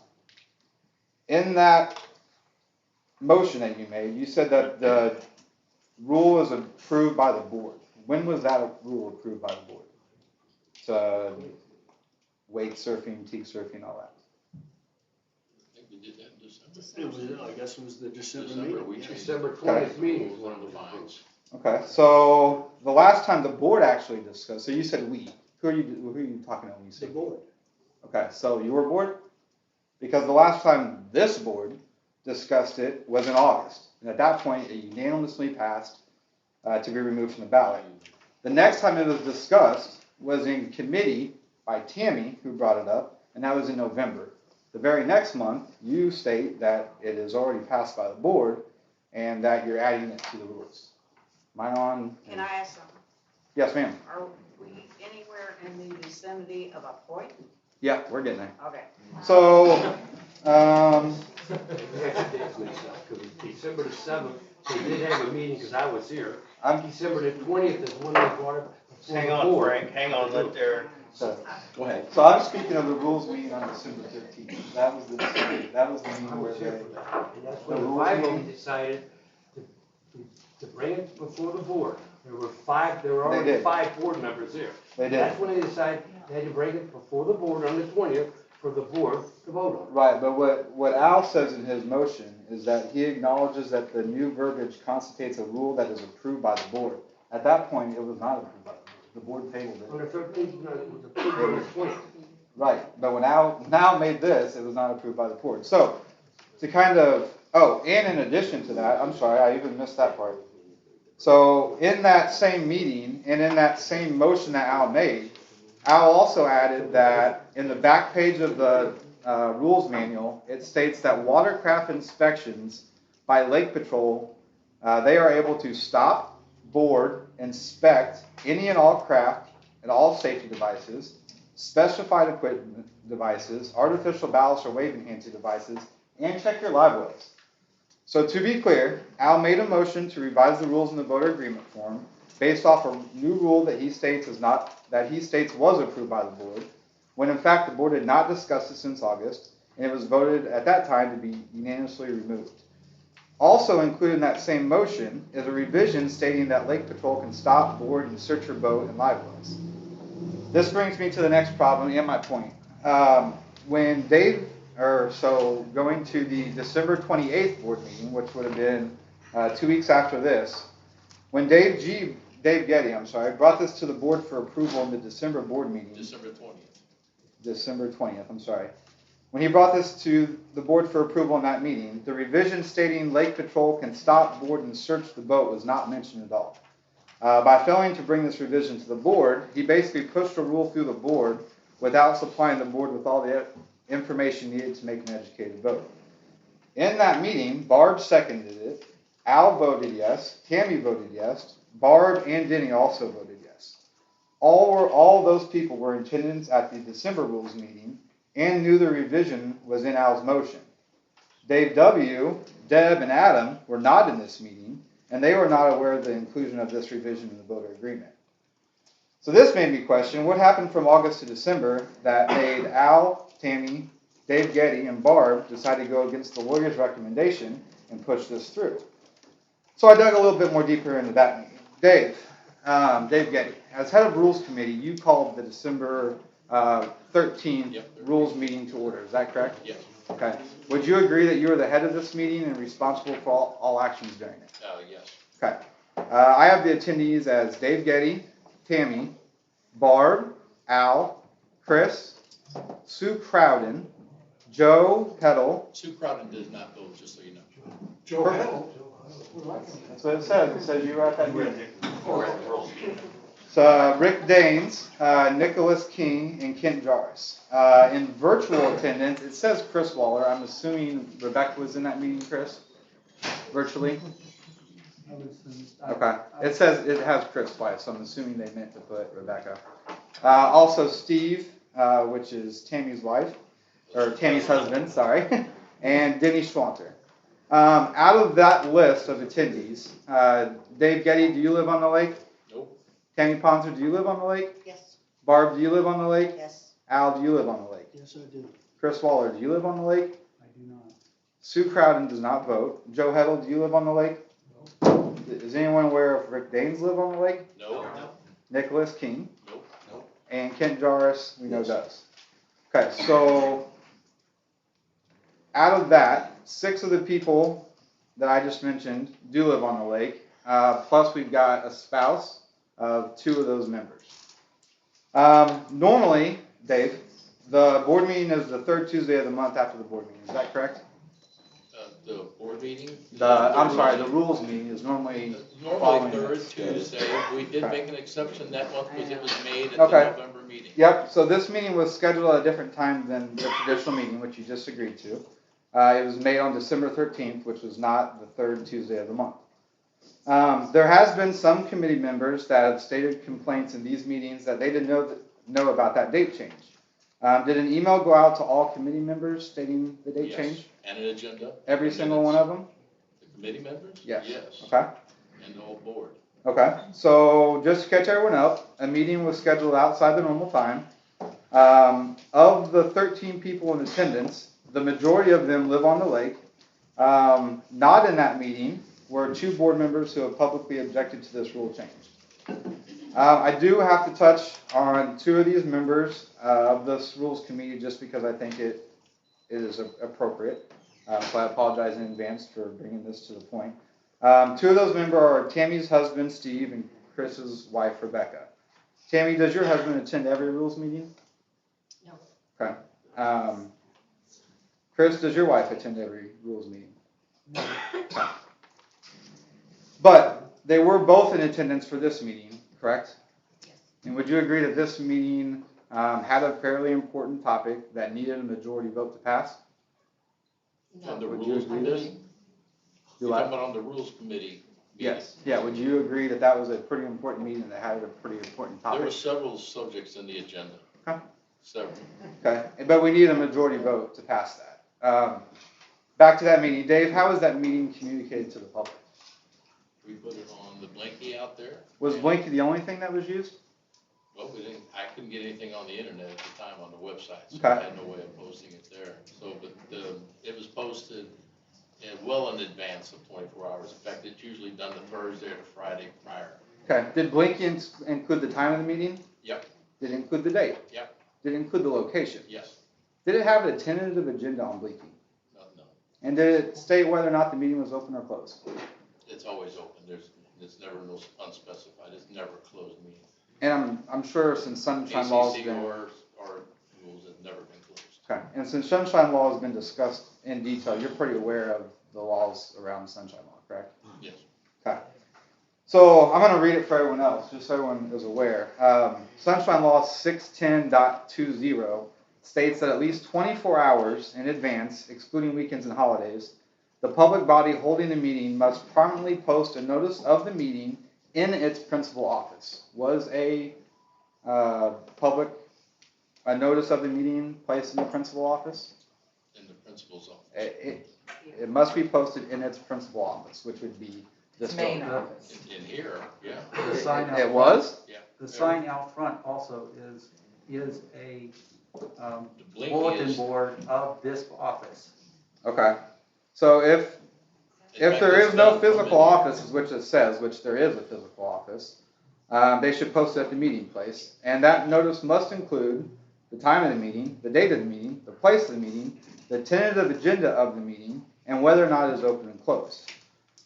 Would you agree then, based off that law, that it was violated in reference to the Not at all. December meeting? No, I would not. Even though there was no agenda? Everyone we put it out there the best we can. Everyone, including the community, the law reads that you have to post the notice in a principal We office did. with the agenda and whether or not it's an open and closed meeting. You're saying there was an agenda It's never posted a on closed Bleaky. meeting. Okay, we're on the agenda part, Dave. Well, the Was there an went agenda to posted? The agenda went to the committee. Okay, but the public is what the law reads. It's agenda. and It says the- Is that talking about board meetings? Because this is just a So, committee yeah, meeting. I knew that was gonna come That's up. different. So, Committee meetings have- you guys are a sub-unit of a parental government body Hang on a minute. and apply to all sunshine laws. So yes, committee meetings do apply under sunshine law, if that was your question. Would anyone else agree that we are in violation of the sunshine law? They won't admit to it, but does anyone else think that we're in violation of this? I do. Okay. So, no one on the board is going to say that we are in violation of the sunshine law, the rules I just read. No one agrees with this. Adam, Technically, or the agenda part. Derek, I will say that I don't know the sunshine laws per se. I've read it word for word, very but if what you're indefinitely. saying is true, I would agree that the agenda was not on the notification on Blinky. Perfect, okay. So upon finding that, I have a question in regards to that, Hang on. when you're let me speaking finish. of committee agendas, so. So upon finding that evidence of a public governmental body has violated any provision of the Sunshine Law, a court then voids any action taken because of violation of the sections. That's if it is taken to court. With that being said, I am asking the board to make two motions. The first one is to void the actions taken in the December ACC rules meeting due to the violations of section 610.20. This will negate the motorized boat registration agreement. It'll also negate the revision to the rules manual under the lake boating censure assessment. The second one will be to rescind the motion made by Dave Getty at the December board meeting about the registration agreement change due to it not being approved by a committee under the Sunshine Law guidelines, and for not providing all the details of the rule change, the stop, seizure, searching your boat, to the board prior to the vote of the board. In conclusion, I plead with the members of this community, become involved. We currently have a Rules and ACC committee that is compiled with a voting majority of people who have not had a voting history of being voter friendly.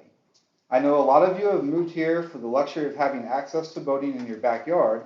Unless there's diversity in these committees, one small group of 6 and their spouses has the ability to make decisions that affect the whole community. ACNC rules meeting is actually not tomorrow. It's when now? 28. 28th. If you want to have a voice, please attend that meeting. Thank you. Do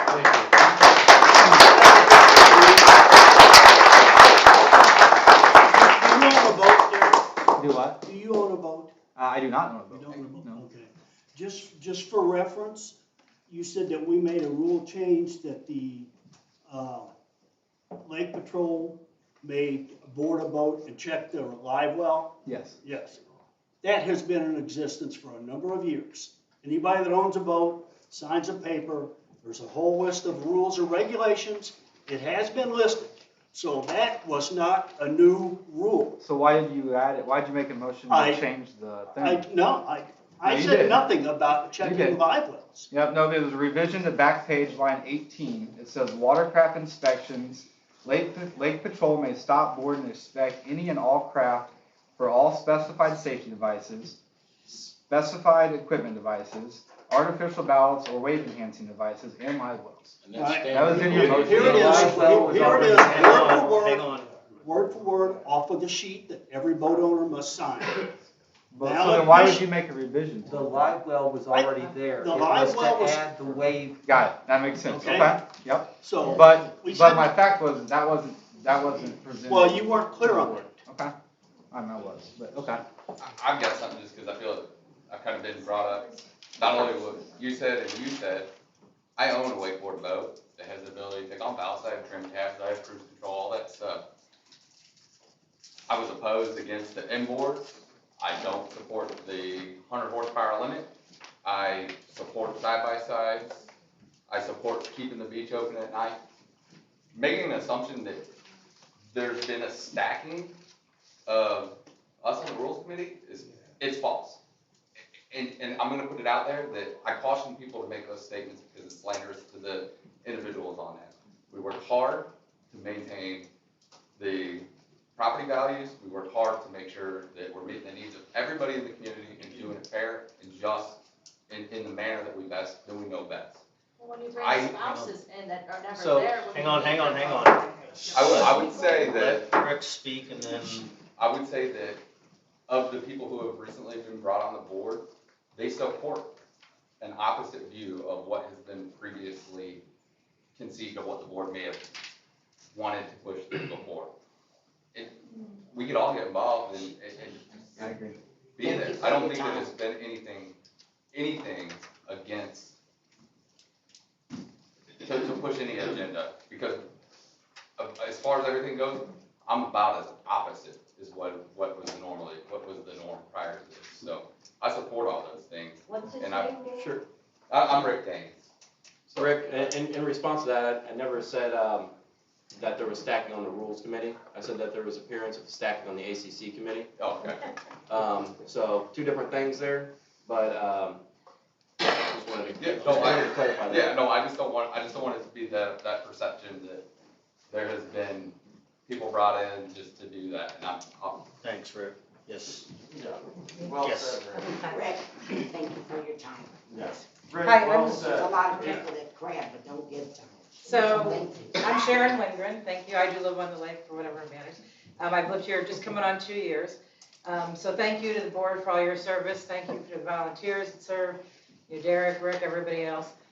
What I'm observing, so as a professional, I facilitate meetings and things, as part of what I do as a professional. And the observation that I'm making and I'm hearing, and that I've observed for quite a while, is that we have broken processes in Raintree and in how the board runs, how the committees run. Some of the things that I've observed are things like, it's not clear like, I don't know where to look for where are all the committee when do all the committees meet, what are their agendas, what are their times. I work from home, I don't drive in and out and see Blinky every day. The internet's very alive and well these days, and it seems like, and I know we've just put new information in on our website, so I think it would be great if we could put more information about the committees, who's on the committees, Can when I they're stop meeting. you just for 1 second? That's a great point, and I want to answer you before I forget. We have updated the website substantially. We put the agendas on there, we put meeting minutes, we put all the forms back on there in a form section. So to your point, all meetings will be agenda and the time of the meeting, and the minutes will be on there in their particular category. So go ahead. Great, and I would encourage you, even a calendar that shows the meetings by day, because I wouldn't know to go look for all the committees and all the different We things. can do that for some of them, but they're not all standard sitting meetings, but we'll do our best to get that updated. Thank you. So to that end, I briefly helped with the Community Relations Committee a year or so ago, and then that committee was removed, and the reason that I was passionate and volunteered on that one is because, again, it seems to me in my experience here that we don't have good processes for hearing from the community, and you guys are working really hard, and what's happening too is it's, again, my observation, what's happening is that you're on the board, you're on a bunch of different committees. It's not really clear, like, I'm really confused why it seems like every board member is also on the ACC. And so to me, as a resident and just as an observer, it seems that is, and I'm not calling out anybody here, I'm just saying, it seems like that's a version of stacking, because it's like, well, if you're already on the committee and you make a decision, well, what's the point of even bringing it to the board, because you already know what the decision was, because you already all agreed on it, right? And so it seems to me that there should be, and if you're doing this special meeting, it sounds like maybe tomorrow or something, it seems like as you're looking at committees, think about how do you limit the role of the board members on the committees. And yes, we could all do a better job of getting involved, but if we all get involved and get onto things, then there's going to be more community representation. If we have surveys, which we were trying to start doing, we held some open community meetings when we had the Community Relations Committee to find out what's on people's minds. I think that's where we're having major communication breakdowns, and so when there are communication and process breakdowns, what's happening is that people start to have rumors. They start to suspect things. I heard several people, and again, I don't have a vote in a lot of, I don't have a, what's this saying, a dog in the fight in a lot of these things, but I'm a very social person. I infiltrate a lot of groups, and so I've got a lot of friends now in Raintree or associates and groups that I associate with. I'm hearing all kinds of people saying things like, oh, that decision was made before it ever came to the board. Or, oh, the committee figures things out based on what they want before they ever discuss it. So these rumors are happening out there. And the only way we're going to stop the rumors is to get community involvement, to create a voice for the community so they can be heard, and to start to restructure how you guys are doing, your committees and the board together. Because just in a nutshell, to your point, Barbara, my point is you guys have too much power. It's perceived you have too much power, and it's estranging the community. Okay? But And another observation. Volunteer. That's right. I said people need to volunteer. I was volunteering, and my committee got taken away. But so another observation, if I might share, another observation that I've seen in the couple board meetings that I've been present here and that I've watched online is that there is opportunity for more effective communication with you all as a board while you're meeting together. I observed things tonight with several of you just plain out being rude to each other. Yeah. I've observed some of you being rude to your constituents, to us, and so I encourage you all to consider how can you take your role as a board. It is representation of the community. It's easy to get emotionally hooked. It's easy to get frustrated. You guys are dealing with a lot of stuff. You have opposing views. Again, I'd be happy to meet with you separately to facilitate some meeting management, some, the conflict, things like that, learning how to deal with those things. I'm happy to offer my professional services for free to do that. But the more you can learn to keep yourselves in check, not get snarky with each other, not get snarky with us, that's going to help the community as well. So those are just some observations.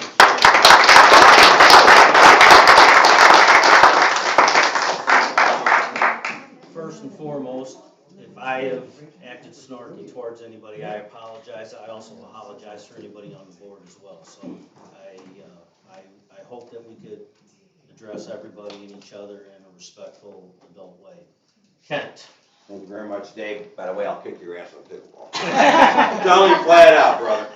First off, first off, to approach one of the things that Derek said, the December 20th meeting for the rules was changed to the 13th. I believe it was, I got my date wrong. But we did change it to the 13th so we could get the paperwork done, because we needed to turn in, Dave, help me. What is it that we need to get we need to get the boat registration Before January 1st. before January 1st. So we need to get this approved before the board on the which had the board meeting on the 19th. So that's the only reason that they moved it up one It was voted on at the committee meeting. you know. Yeah, my worry was- Plus the wake boat thing was, it's been out there for 6 months. It's not been discussed And for 6 months. It was. With who? Well, I want to say, when, I mean, it came up for, well, let's put it this way. It's been discussed since June, when it was presented to the board to put on the ballot. Yes. And since then, it has been talked about every month. If you people haven't come to meetings and you didn't know this, Actually, or watched that's it, wrong. but, well, it was. It was discussed in August, it was discussed in that June meeting. It was then discussed again by the board in August to completely remove it. And then it wasn't. And then the talked election again took until place and we said, well, we can get because through we is thought, what we thought, you right? know, So we're gonna have then to it was wait brought till. up again in November by 10. But the one thing that I did want to say was that what one of the ladies over here brought up was that on the agenda tonight was supposed to be the beach hours. And I think that concerned a lot of people around here on the golf court, part of the golf court. Let me answer that real quick. Let me just answer that. Okay, please, Dan, It go. was gonna be on the agenda, but because it didn't hit the rules or Lakes and Beaches Committee, we had Yes. to remove it from that. And Correct, apologies to everybody that and came so for that. so the deal was that basically, before the board gets a vote on whether or not to leave the lakes and beach open till 10 o'clock, it's gotta go before the rules committee. The rules committee then makes a ruling, we talk about it, we discuss it, is it going to be to dusk? Is it going to be till 10 o'clock? Is it going to be this? Are we gonna change it at all? Anything, and then the rules committee makes a recommendation to the board. They either vote it up or vote it down, whichever way it goes. Now, me personally, I'll have to wait until the next rules meeting to voice my opinion as far as what, I think the golf cart community is great. I think it's a great outlet for people that don't live on the lake. Well, that's all I'm gonna say. Okay, but yes, they get home from work, they need some place to go. Hey, I'm all for it. But that's gonna be for our rules meeting. If you people are concerned about this, show up at a rules meeting and voice your opinion there. And that's it. So, wait. Call on this lady right here. I will, hang on a minute. That one with the white shirt. Okay. Hang on a minute. Her. Yeah, I'm out. Order, please. Okay. I will get to you, Nikki, but somebody in the back has had their hand up for a while. Oh, now I'm somebody. Well, I can't see you. Kathy Porter, thank you. Oh, yeah. Okay, for clarification purposes, the beach area is currently open until what time? Well, it was open until dusk, but we extended it, or there was an extension in a rules meeting to 8:30, but 8:30 until January 18th. yeah, that has expired, so that was the purpose of reviewing that and seeing how late they were gonna open it. Because of the COVID in January and the reassignments in December or January, whenever that happened, that will be discussed at the next rules meeting, which is the 28th. Correct. So we apologize for not getting that on or extended. I get it, the last 2 days would have probably been nice to be down here a little later, but yes, that will be discussed at the next rules meeting. So currently, it's open until Dusk, dusk, dusk, until 7. till dusk, dusk, dusk. I can't listen to 17 people at the same time. It is open until dusk, Until dusk. D-U-S-K, dusk. Okay, thank you. Thank you. Hey Kathy, but for clarification, please guys, stop, come on. I'm trying to record it and hear everybody. The extension was to the beach parking lot, not the actual beach itself, because late at night in the winter, we didn't want anybody wandering around in the sand. Okay, what about, I'm talking about specifically the beach area, The beach area is closed at dusk. at dusk, okay. What about the boat ramp area? I don't think there's any restrictions on that. The boat ramp is open for launching boats only after dark. It Okay. closes also for any gatherings at dusk. At dusk, and is that including the POA area next to it? Yes, it does. Okay, and does that include any POA areas in dispersed throughout Raintree? Yes, it covers all boat launch areas and common areas, yes. Okay, thank you. And so any POA areas throughout Raintree are closed at dusk? Yes. What time do they open at sunrise? 7 a.m. At 7 a.m., okay, thank you. Next question, completely different. In regards to golf carts and the discussion of the stickers, a lot of discussion of the stickers has been primarily calling them renewal stickers. What if you've never purchased a sticker? Okay, so you're not renewing a sticker. Same Okay. thing, there's no difference. And, well, okay, here's my question though.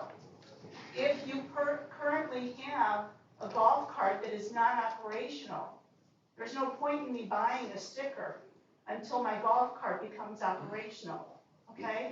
Say my golf cart doesn't become operational until September, and I buy a golf cart sticker in September. Why do I have to pay the late fee? If I'm not renewing it? It's not a late fee. It's called an early discount. It's so that we can get the registrations completed way ahead of summer and spring hours. It's giving a discount. It is not a late fee. It is not worded as a late fee. We're giving a discount for those that will register early. Boats are the same way. Yeah, you've got a deadline for your boat sticker and you don't go out water skiing or.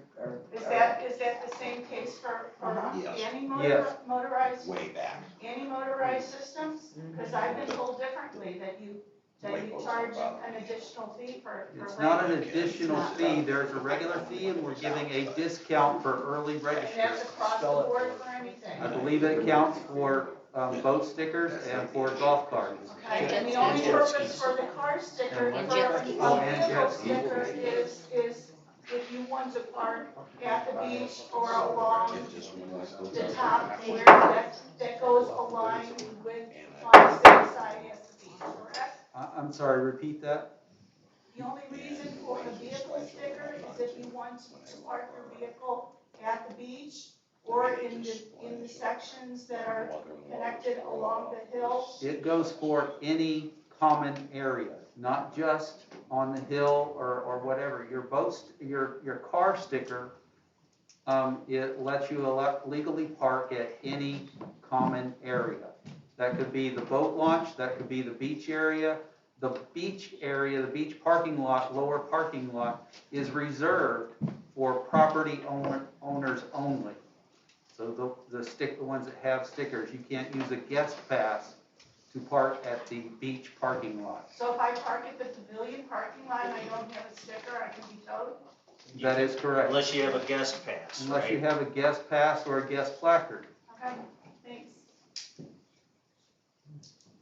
Kathy, I would bring that discussion to the next rules meeting, because I have some insight on that as well. Yeah. Nikki, you were next. Okay, 3 things. Derek Thank you. I agree with a lot of that. I feel like there's a monopoly of like 4 or 5 people on the board that feels like we always have to fight to do anything and kind of have their own agenda thing going on. Second, yes, we would like to volunteer, but some of the boards not so friendly. It feels like a fight now just to be able to stay somewhere till 10 o'clock at night as adults. I wouldn't want to be on the board and have to do this to stress myself out and fight with some of these, they're not the most friendly people, some people. And last, what do we gotta do now about the beach parking? Are we starting all over? No, we're gonna pick it up on the 28th. Were we supposed to be coming with ideas? Yes. Or something, so that's what we were supposed to Okay, do did you now? check on the insurance about the lights? That's what you guys are gonna check on. Hang on a minute, all the committee meetings are open for discussion from all property owners. So, the next one, on the 28th, this is when we are now gonna come to you guys with our idea of what we came for our solution for the beach. And then we'll vote on it that night? No. Or then you're gonna have Well, we another meeting could, yeah, we could, to vote on that? but I think what Adam has stated, he wants to do the every other meeting as the input for surveys and whatnot, but this has been an ongoing thing, so we would probably. But then are you gonna make an exception or something, because? Well, it's a normal committee meeting, You know what it I'm would be, saying? so the 28th would be a normal, or what I would call an action meeting anyways. The following meeting would just be a discussion meeting, right? So we're not slamming down rules every other, or every month.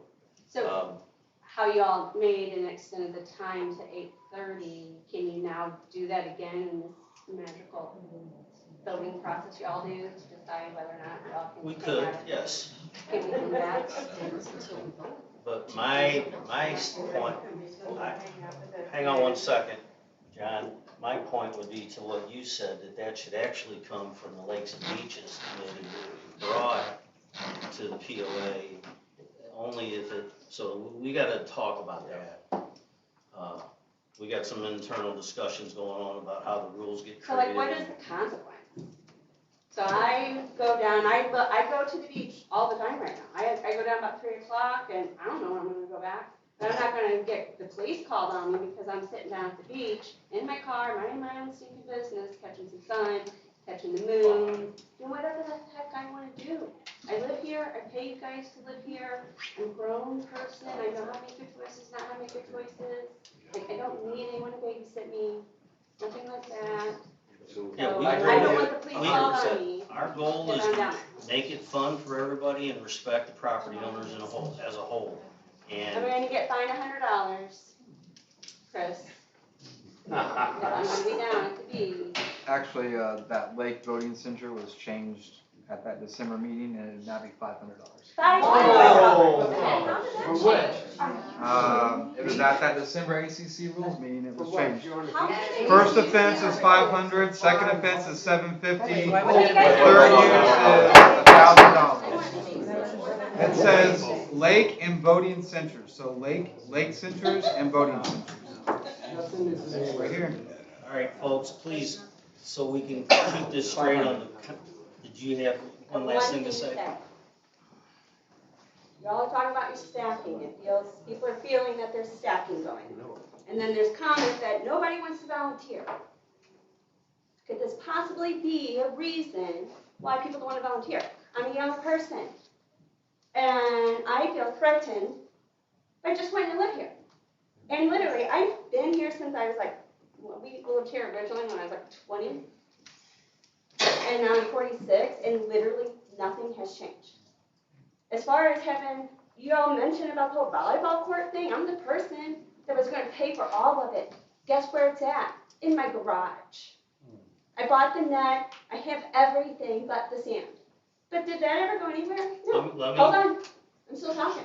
And you guys, now I come to this meeting, now I come to this meeting, I'm finding out you guys are willing to spend a freaking ton of money on a tennis court. Pickleball, whatever the heck it is. But we have young families moving in here. Do they have a playground? Basketball. Do we have basketball? Do we have volleyball? Like, can we not worry about what the elders may want and maybe think about what young families might want? Because you guys have failed for long time, and you're getting tipped off that kids are going around causing chaos, and you don't provide nothing for them to do. Good points, I respect that.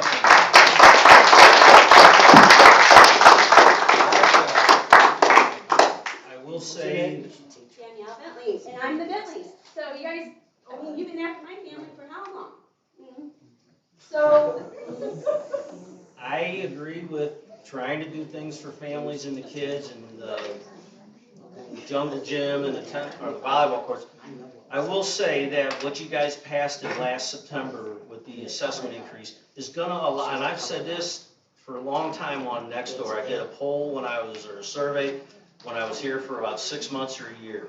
And the top thing was the restaurant and the volleyball and things like that. So that is definitely something we can do. We were strapped for money so tight we couldn't even afford to buy the sand and the fence around the volleyball court. Bring that to the rules meeting on the well, I 20th. still have it all. Okay, It's all in my garage. we can discuss that. With it. I mean, I belong to several RV places that have all these things, so we can look into the insurance on it and whatnot. Bring those ideas to us. But that's another thing. I feel like you guys use insurance as an escape route. Well, if we have, I apologize, but I know it can be done because the places that do it. Hey, Ken, please. Yes, sir, I haven't heard from you. I'm John. John, last name? Gardner. I also live on the main lake, and my concern is a little more, it's not dredging, even though that is a concern. I have tons of, what do you want to call it, rocks, just building, and my neighbors can't get into their boat ramps. I mean, everything's just going up super fast. It's not like something that's happening over time. So Raintree fixed the drainage issue from the tennis court, or the golf course, over to the side of my house. And they just put a big old black tube that just goes, probably about 200 feet to the lake. What that did was erode everything around it, and now the rocks, since it's just shooting water out, is just gathering right there behind my house. I'm sure on Facebook I posted pictures, a lot of people commented on it. If you get it dredged, they won't even dredge that. You know what I mean? I've actually had someone come out and look at it. They said our dredging equipment can't even do that. That has to be done with like backhoes. Well, the problem is it's just going to keep on doing it. So, and it's not just my house. It's also, 4 people around me in the back of the cove. So, like I said, the dredging, you can make it through the mud. You lift your motor up a little bit, you can push through it. But when you're starting to get these big rocks and boulders, then that changes everything. So it's more of a, I'm hoping it's more of a maintenance thing.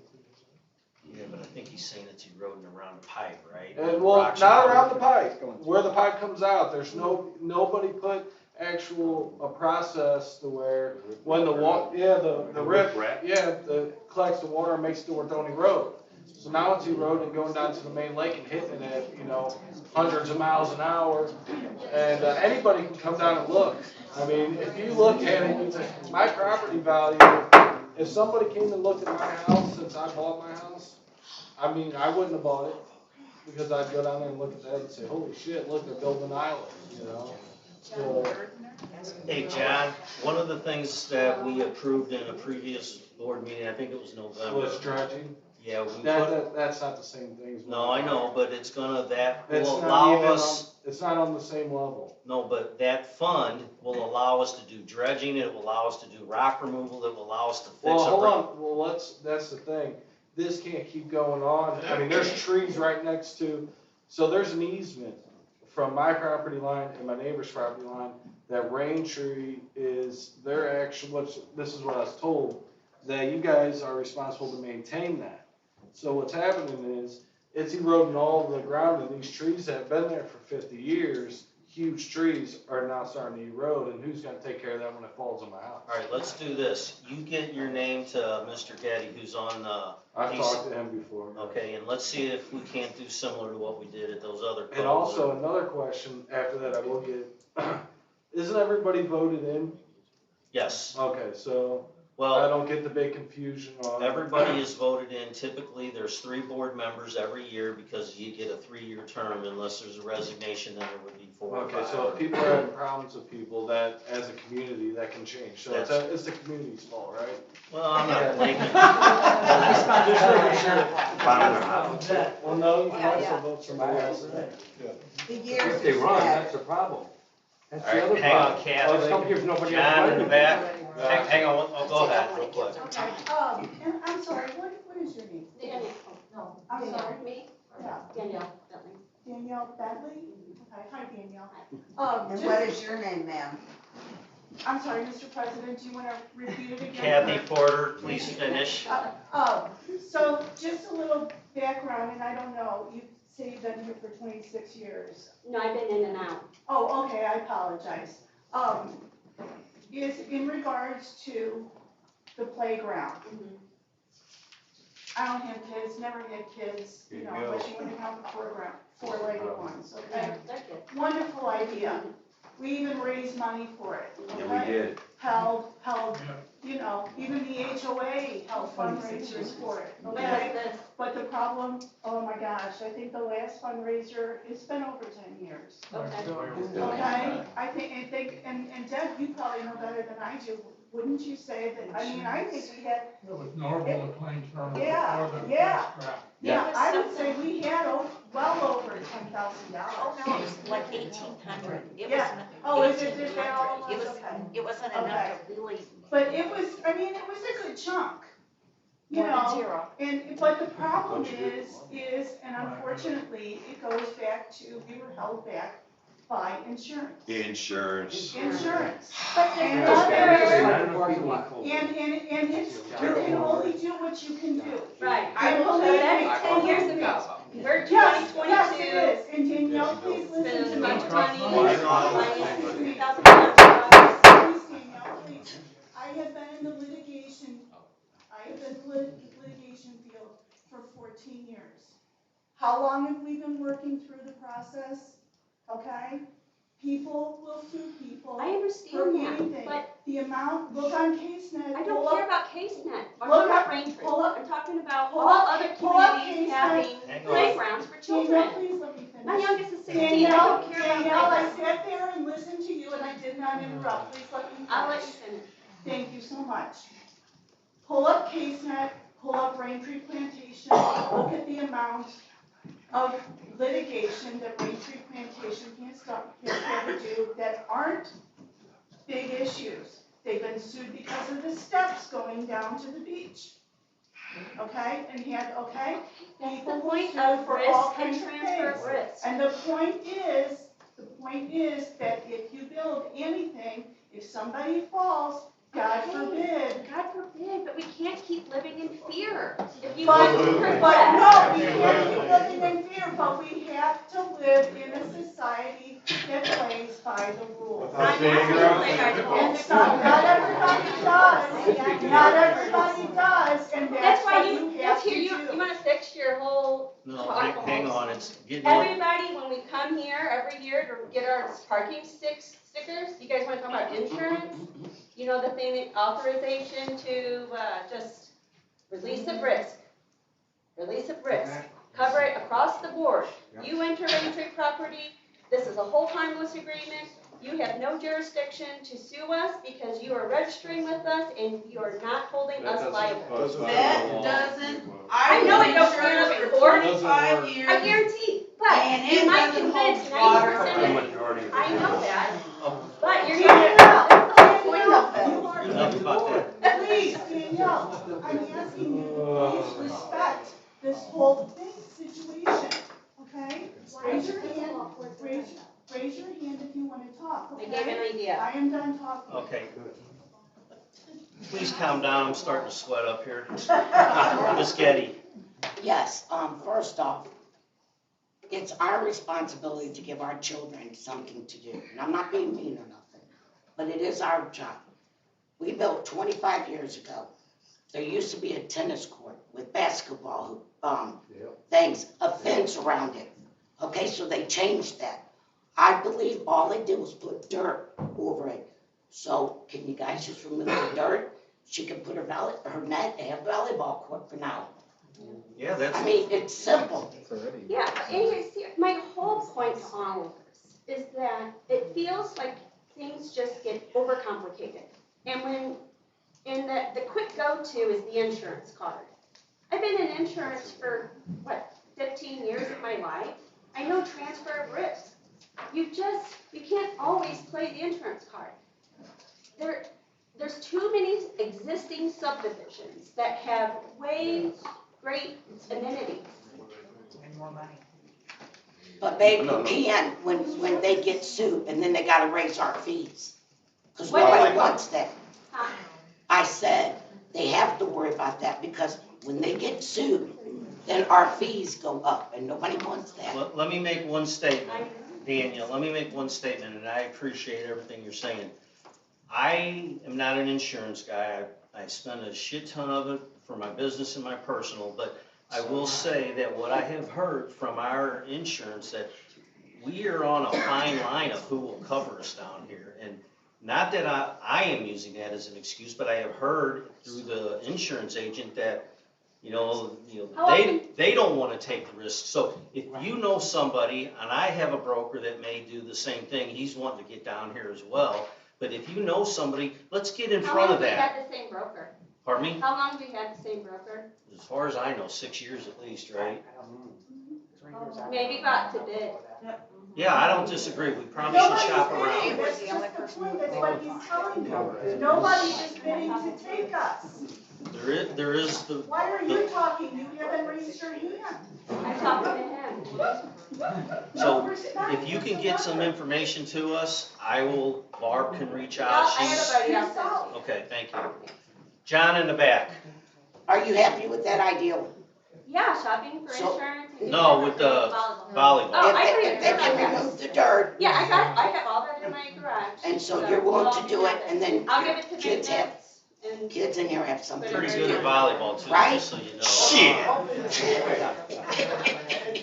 Explain how. Hang on, please everybody be quiet. John, go ahead. Explain how this whole wakeboarding thing, and I don't have one, how did it go from a ballot item to a committee item to a vote? Well, Did it never need to be a 20,000 foot view in about 10 seconds is, it was on the ballot via the attorney and the board. We decided to pull it off.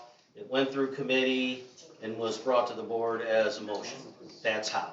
And the big difference, What's the difference the between? ballot item was to ban wake boats and wake equipment. The rules was to ban the action of making excessive wake. What's the difference between something committees can do and what's a ballot? Anything that is in the covenants or bylaws has to be voted on by ballot. If it's gonna be put in the covenants and be tied to all properties, then it has to be a ballot item. All the membership has to vote on it. The committees control the actual rules guide that controls the access and use of the common grounds and facilities and amenities. Okay, that explains it, thank you. I have one other thing. Can I call on all of you to make something very simple and easy? The topic of the beach hours has been out there since the whole food truck deal that one night. Long enough to be settled, I think. Can you here tonight just make a motion and extend the January 18th until you make the decision and go through all the. That was done at the January board meeting. The board's already been, it's been adjourned. Yeah, we can't do it in this meeting because we're in the open forum. What is it? Has it expired? No, it was extended in January Till till February 15th Until or February February. 15th, but that's expired now also. All right, so the 28th, we'll make a decision on It it. was postponed. And that'll be in the rules? You said something about lakes and beaches, which Which one, the rules? we just wanna know when to show up. You will get notified of it. We'll make sure everybody knows. We'll put it on Blinky, we'll put it on the website. We'll find out, you got the rules committee people, right? Yep. We will send you an email of it. We may have to do it in rules just because of the time of, essence to get it out there, but going forward, I think that'll come from lakes and beaches, that kind of stuff. Or yeah, security, either way. Betsy, I'll get to you, Joe. Dan, April 17th, the Volunteer Appreciation Parade, that's Easter. Easter, we're having Easter egg hunt for kids at 1 p.m. I didn't know if you were aware of that. No, I wasn't. I was, that's odd because that is National Volunteer. So we'll have to, I'll have to have different. That's National Golf Cart Day. That's the 17th, is Easter. Okay. Thank you, Betsy. Who's? Wait a minute, I wasn't done. She had something to say. Oh, well, okay, never mind. Yes, you done? Or do you? Betsy's done. I had one other thing. Go ahead, real quick. I have a question for you, Dave. You said something about new guidelines for residents, being responsible for locating where the sewer is, and it should be readily available on a map or something that we could find out. My question is, because we just recently built a house, we had the guy come to cut through the street. When he was cutting through the yard, we found a pipe. We had to call head of maintenance from Raintree, Jefferson County Sewer District. Everybody was there in a huddle. I have pictures on my phone. No one knows what this pipe is, what it does, or where it is. It goes across the front of my property. And the guy from Jefferson County says they have no maps over there to cover any of that. They don't really know what's going on over there. Our contractor had to dig and dig and dig. They thought the sewer connection was on this side of the street. Turns out it was smack dab in the middle of the street. So no one could have told us where the sewer connection was located. There are no maps. The takeaway from that is, if it's running downhill, be careful. Just saying, if he had. All we can go by is what the sewer. I know, if he, and all water I is. am saying is if he hadn't been real careful, he would have cut into that pipe, whatever it was. And the Yeah, I don't engineering get company that did the initial layout, they admit that when the neighborhood was originally laid out and they started, records were not kept, maps were not kept. And it really, it's So a I'm just behind the saying, eight ball there type should be thing. some leniency for a property owner because I don't think there's a specific map that tells you where it is. Just for the point is, There has been. there's places in here that they're building houses and the nearest sewer hookup, the nearest main would be Now, we 40 were to in, 60 within feet. where he cut the street, that was good, but he didn't know where the actual hookup was. Well, Just- Thanks. But we I was just, guess I'm asking for a clarification, if that had been my responsibility, and some people were mad because it took all day, because he actually had to dig that out by hand, because he couldn't find it.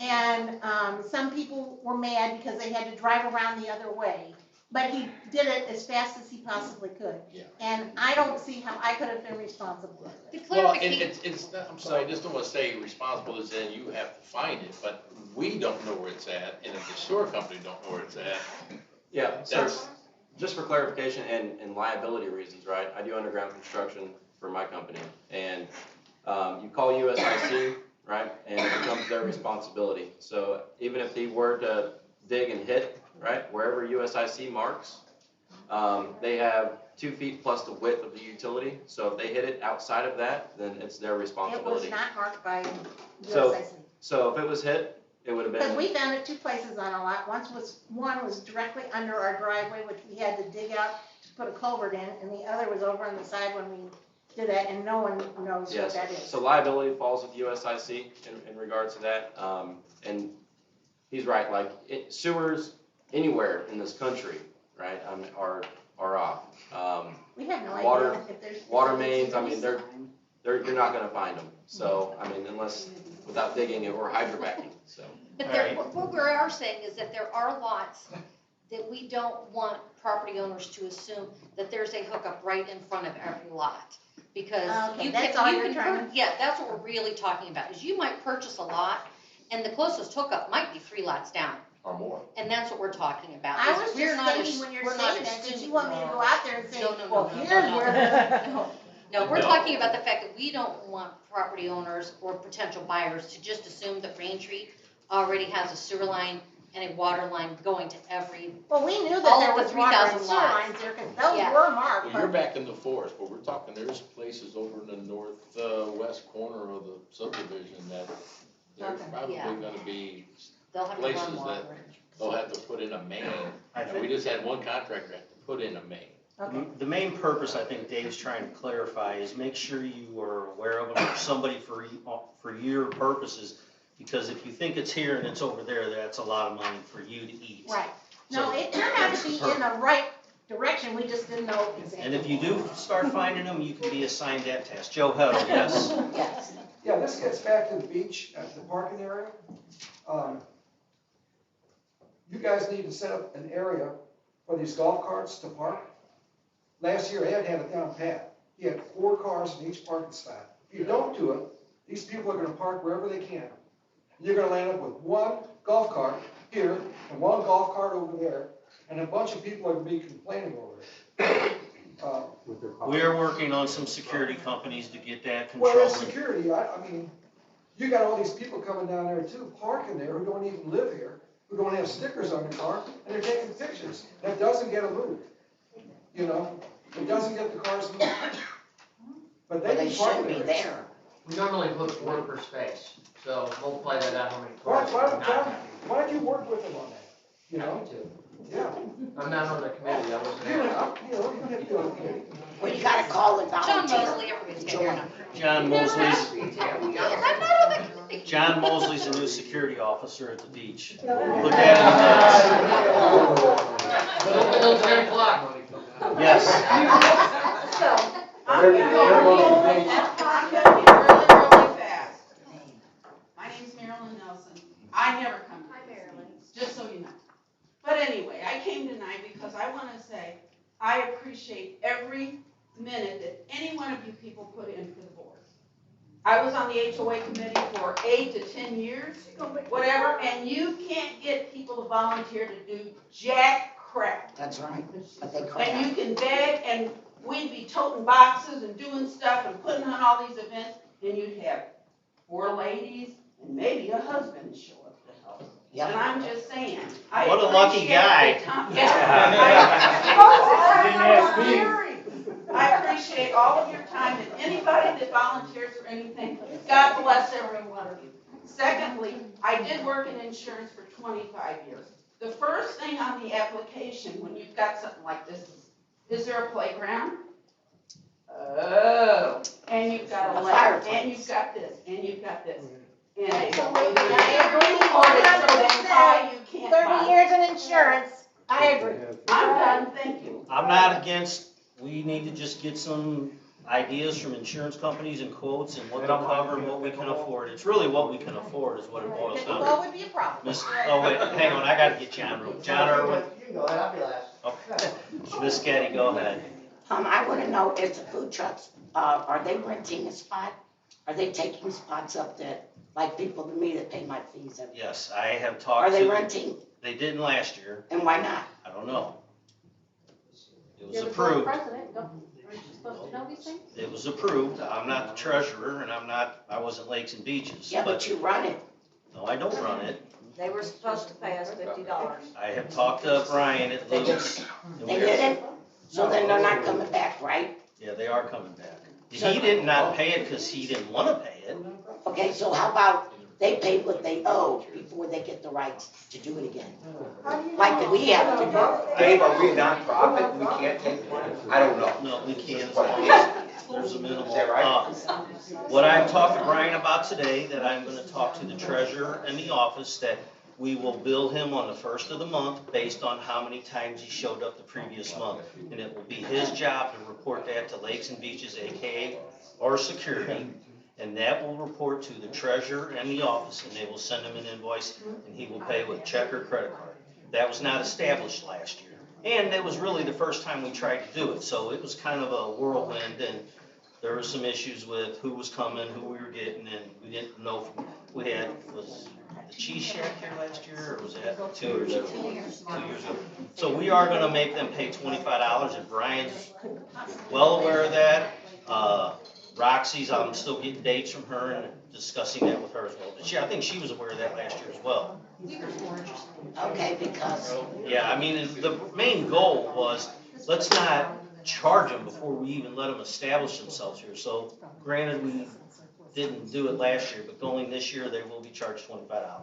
okay, and to help you, Roger, who used to run the water plant here before the county took over, maybe one of you guys, you know Roger, I know him, maybe he could come over and he might have an idea why the pipe's there. Well, I He don't ran the care, water it's not plant hurting me forever. now. Huh? It's not hurting me now. But if you wanted, you know what I'm saying? Yeah. You buried it. I'm just saying it's. I don't know, it's a big old iron pipe, so everybody knows it wasn't water or sewer. John Irwin, go ahead. Too big. Okay, wow, one meeting. In this one? Okay, I got a couple real simple questions. First off, Barb, at the very beginning of the meeting, over 2 hours ago, you handed out some budgets to people. Do not all committees have a budget? No, No. What was the question, John? all committees don't have a budget. No. Okay, all right, follow up with that later. The other thing, I'm gonna mention this, I think for maybe the 4th or 5th time at these meetings, that I really think that new business should only be new business should be next month, old business, so that you have a month to think about it before you vote on it, okay? And, I don't understand real quickly why you can bring up a motion tonight to vote on something, but something like the beach thing couldn't be a motion that you had to run through a rules committee. Because it's That's on correct. your rule already? No, because the last place it was left was at a committee meeting. There was nothing brought to the board to approve. Yeah, the addition of the time was an amended time just for a time period till January. They extended it till February, but because of COVID and the cancellation, it will be brought to the board via a committee. Okay. And last, from the very beginning of this meeting, why maybe some of these people are here. Apparently there is some troubles, there's some rumblings going on. Now, if these rumblings stuck with the board, or do we as memberships and owners of these properties have something to say about this, and will we be able to have something to say about this before this happens? And can we also come up with a special meeting to maybe oust some of the committee members or whatever, if that's what's going on? Just bring it out, I mean. The Sunshine Law protects officers. There is, it does. There is. Do property owners vote? We vote on the president, so why? We voted in, can we vote you out? 250, absolutely, you could. signatures. For 250 signatures and a special meeting, you can. Wait, we just did I not raised my have hand. Hang on. He's trying to tell you. I'm trying to answer a question. Yes, if you read the bylaws, which are on the Raintree POA website, you can call a special meeting. You need 250 signatures to call, and that's 250 property owner signatures, not each person in the house. And you can hold a special meeting. There is some cost involved also, so that will have to be that will also have to be paid. But you can hold a special election. As far as voting the president or anybody else in the executive board, those positions, the officers' positions, the treasurer, the secretary, the president, and the vice president are voted on by the board members following the annual meeting. And so they are voted in by the board itself. So they cannot be voted out of that position by the community. Yes. So real quick, so it has to be the property owner, and if both spouses are on the property, but then how come when you guys have your votes, you and your wife can do a vote, Tammy and her husband can do a vote, Right. then how come we can't have the Two signatures? different, because it lays it out that way in the bylaws. Oh, that's bullshit. Then change it. Put a ballot, submit a ballot item to change the bylaw. You can disagree with all the rules and all the covenants and all the bylaws. The floor is yours, Josh. If we can go back, to Article 6, and I really don't want to take this on for a long time, but Article 6, Section 2 that you did refer to says, the Board of the, Section 3, any officer elected or appointed may be removed by a majority vote of the persons authorized to elect or appoint such an officer whenever in their judgment the best interest of the association will be served. Yes. We elected everybody in. You So we elected us are on the board, yes, but this is talking about the officer positions. Okay, and the It officers of specifically the is referring. association shall consist of the president, the treasurer, and shall be elected, shall consist of the president, the vice president, secretary, and treasurer, and shall be elected from the members of the board of directors. Okay, That's correct. right, Yeah. okay. But the other officers, the rest of you, we could vote on. There are no other officers. There are board of Yeah, the directors. directors, no. And you can vote us off by a special election. You can hold a special election by getting 250 signatures and schedule if you want to do that now, or you can do it in September when it comes around.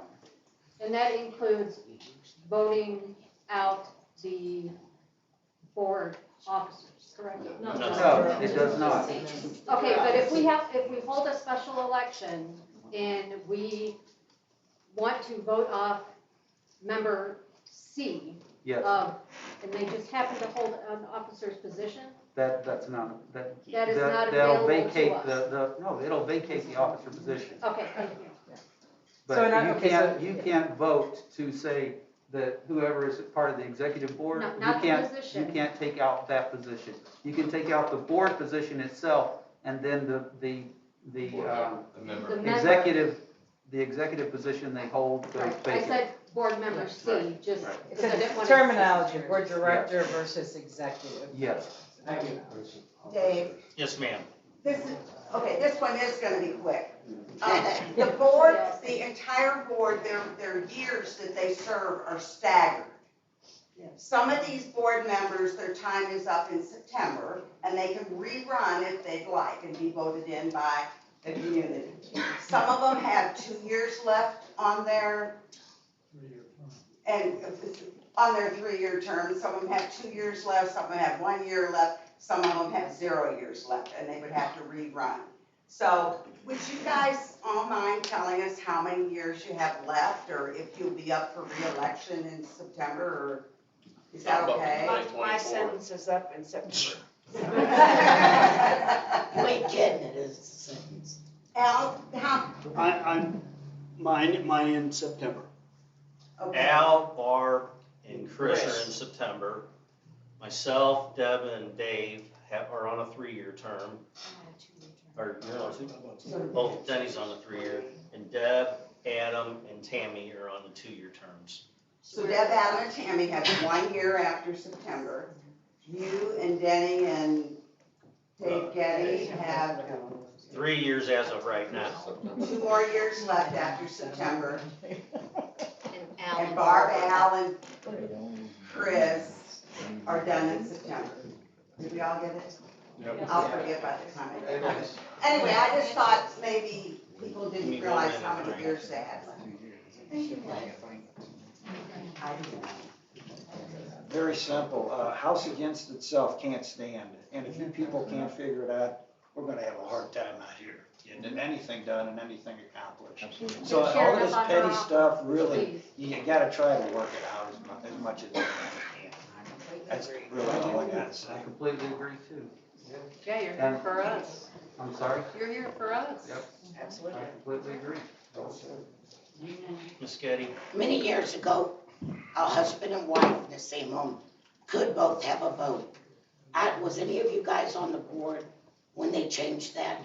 Well, previous boards changed that to where only one gets to vote. So that's how that Well, got it should go changed. for any vote. I don't think it's right either. So what happens when you have a husband and wife that they don't agree?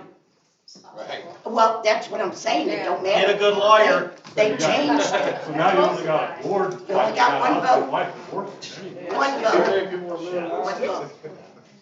And that was the board members for a long time. Alright. Yes, I'll be sir. real quick. With the problem with the drainage, sorry, back to that. Dave, are you saying that, you told me to talk to Dave, Yeah, right? get with Hey, Dave. Dave, will you be able to do something about that, or do I need, well, I I've mean, talked I to you really before, don't know, but I I have never to got come and back look with at you. it, I mean, it's gonna I be. called fall- you 4 times and I never got no answer, so why do you want me to talk to Dave? Well, I didn't know that, so, can you get with this gentleman and see what's going on with this I property? mean, come on by if you Well, want and it's, check it it's out, it's if Raintree anybody. common ground, is that right? I don't know. This is Is the it first. Raintree? I've That's heard what I'm of it. saying, because it's a drainage problem, it's not it's a maintenance issue, you know what I mean? Is It it ain't on like your it's a property? dredging issue. Is it on your property or is it on? It's in the lake, and there is a easement with that drainage in between mine and my neighbor's property that you guys own, you know what I mean, to maintain that area. Is it common ground? Or is it, All I was told is it was an easement. okay, well, there's easement everywhere. Well, there's Oh, no. easements I'll between look at mine, where you put your pipe, I'm sure you didn't just get to put your pipe on my property, right? Right. So, can you get with this gentleman? I'll get with him, but. So here's the thing, you'll give me, but what is that gonna What was do? the last time we did this lake issue with, Maybe it's a maintenance issue, are we? What's your address? Kathy 9525 East Vista, She hasn't done anything yet. no, but you guys all met her, right? East Vista. Somebody talked to the contractor. Yeah.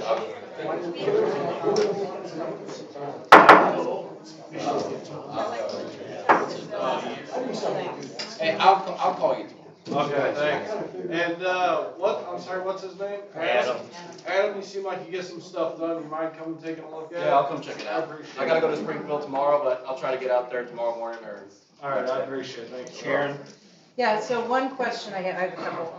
One, Deb, I seem to recall like a year and a half, sometime in the last couple of years, I think you had mentioned that you guys were looking into redoing the bylaws because they are a hot mess. Has there been further action taken on that? What has happened is I looked at a lot of other bylaws, other communities, like you gave me a site that I looked at, and I basically got asked not to continue. Did I ask you to do that? Yes, we don't stop. Oh. One of the things that Deb brought to us was that these bylaws from other, we think ours are bad, theirs are like this. So our own attorney has told us that we need to do a rewrite, but we have so many things that prevent that rewrite from happening. It would be like a 2 to 3, 5 year process where we gotta try to take a chunk of the bylaws and rewrite them. At least this is what I've been told. Take a chunk of the bylaws, maybe section 1. The problem is that section 1, 2, 3, 4, and 5, or however many there are, they all intermingle with each other. Rules covers up through lakes and beaches and security and ACC. So we gotta be careful what we update, that we don't contradict what's still left in the other place. So this is gonna take some money to do.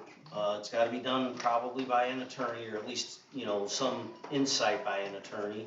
Damn, if I told you, yeah, and we gotta vote on them, and I think the reason why, I don't know, why did I tell you no?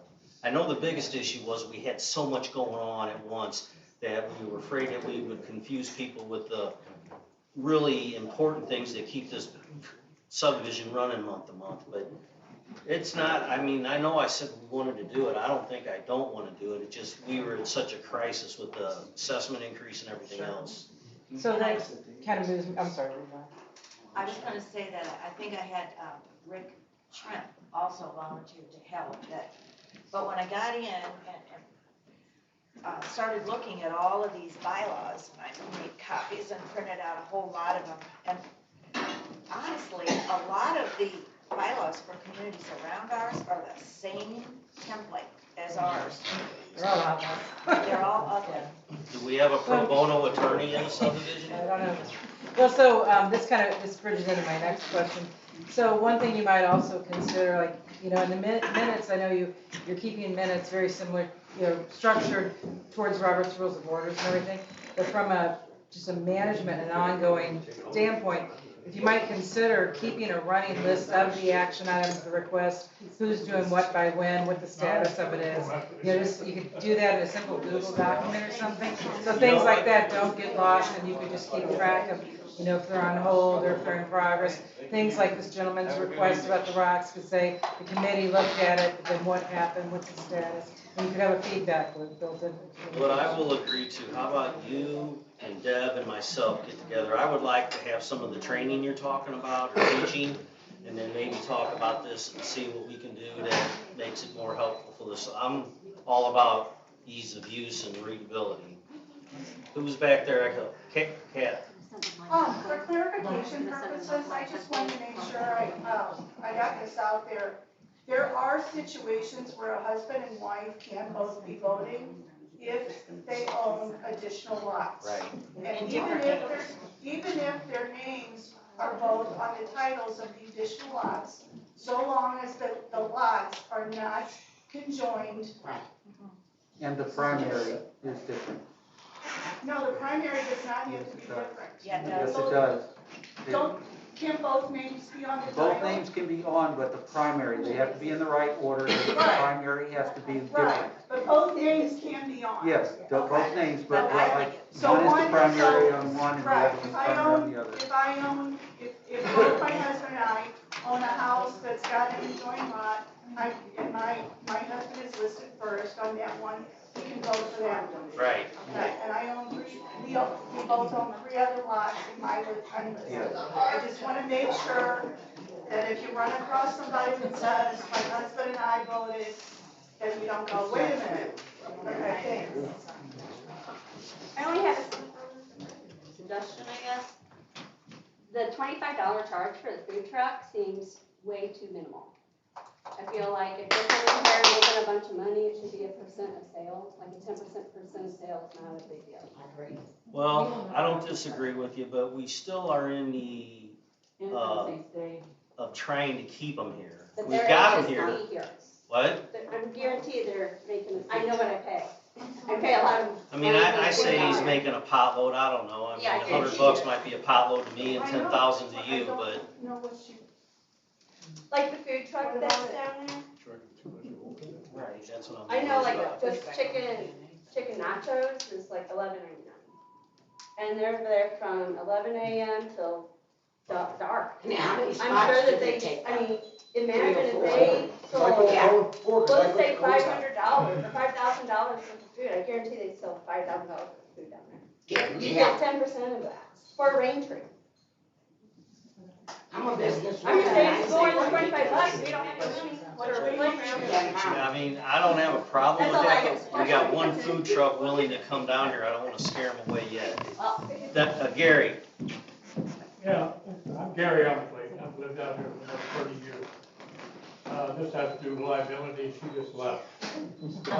Insurance, I was on the HOA board for many years, way back when. HOA performs various functions in here, so you all know. And one time we had a party down at the beach and the picnic area down there. One particular person got drunk, fell in a hole, broke her ankle, and there's not, probably 3 or 4 people in here that know this. Nobody else in here knows. They probably even heard of it. But she sued the POA, and she won. So in essence, she sued all of us, plus herself. Because she paid dues to live here, she was suing herself. And that's what will happen. So, you know, if you get insurance in your life. You have to cover up real quick. I'd like to throw this out there just to all the insurance people, is there any way around any of this liability? For any of them, I mean, the lake, the pavilion? Here's the thing, if you go to an amusement park and it says on that back of that ticket, ride at your own risk, if you fall off of that thing, you can sue and take it off. That doesn't mean jack crap, because you know what they say?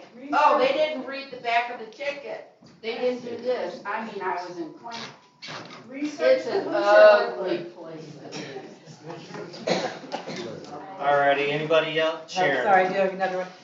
So I know, we texted with you, Dave, about this, and we'd mentioned to Jamie before. So AT&T, we've been told by 2 different AT&T reps that one that came and worked on our line at the house and another one selling us cell phones, that AT&T has some kind of government grant or something, they've got a bunch of money where they will bring in free of cost fiber internet to subdivisions such as ours. And what they told us is just the board just had to talk to them and approve it, and they come in and they cover the costs, and yes, there's some road disruption, but they cover the costs, they fix the roads, all of that. So I just wanna make sure we're getting that out there, like, I think you had said you reached out and had heard back. Yeah, can you get I think the person you talked to, I think is the same person I talked to when he came to my house as well. I just don't think he's at a level Right. that we're getting through to people. So if anybody knows somebody higher up in AT&T that I can reach out to, I'll do All it. right, we'll keep pushing it, we'll look into it too, but just wanna make sure. Yeah, John, come on, buddy. Yeah. And then my last thing is just a reinforcement of an earlier point. If we have regular, like, town hall meetings or open communication meetings, these open sections of the board meetings won't be near as long and exhausting, and you can just get your work done at the board meetings a lot simpler. We just have to give people a chance to voice all these concerns, have the discussion back and forth, and do it in an organized, respectful manner.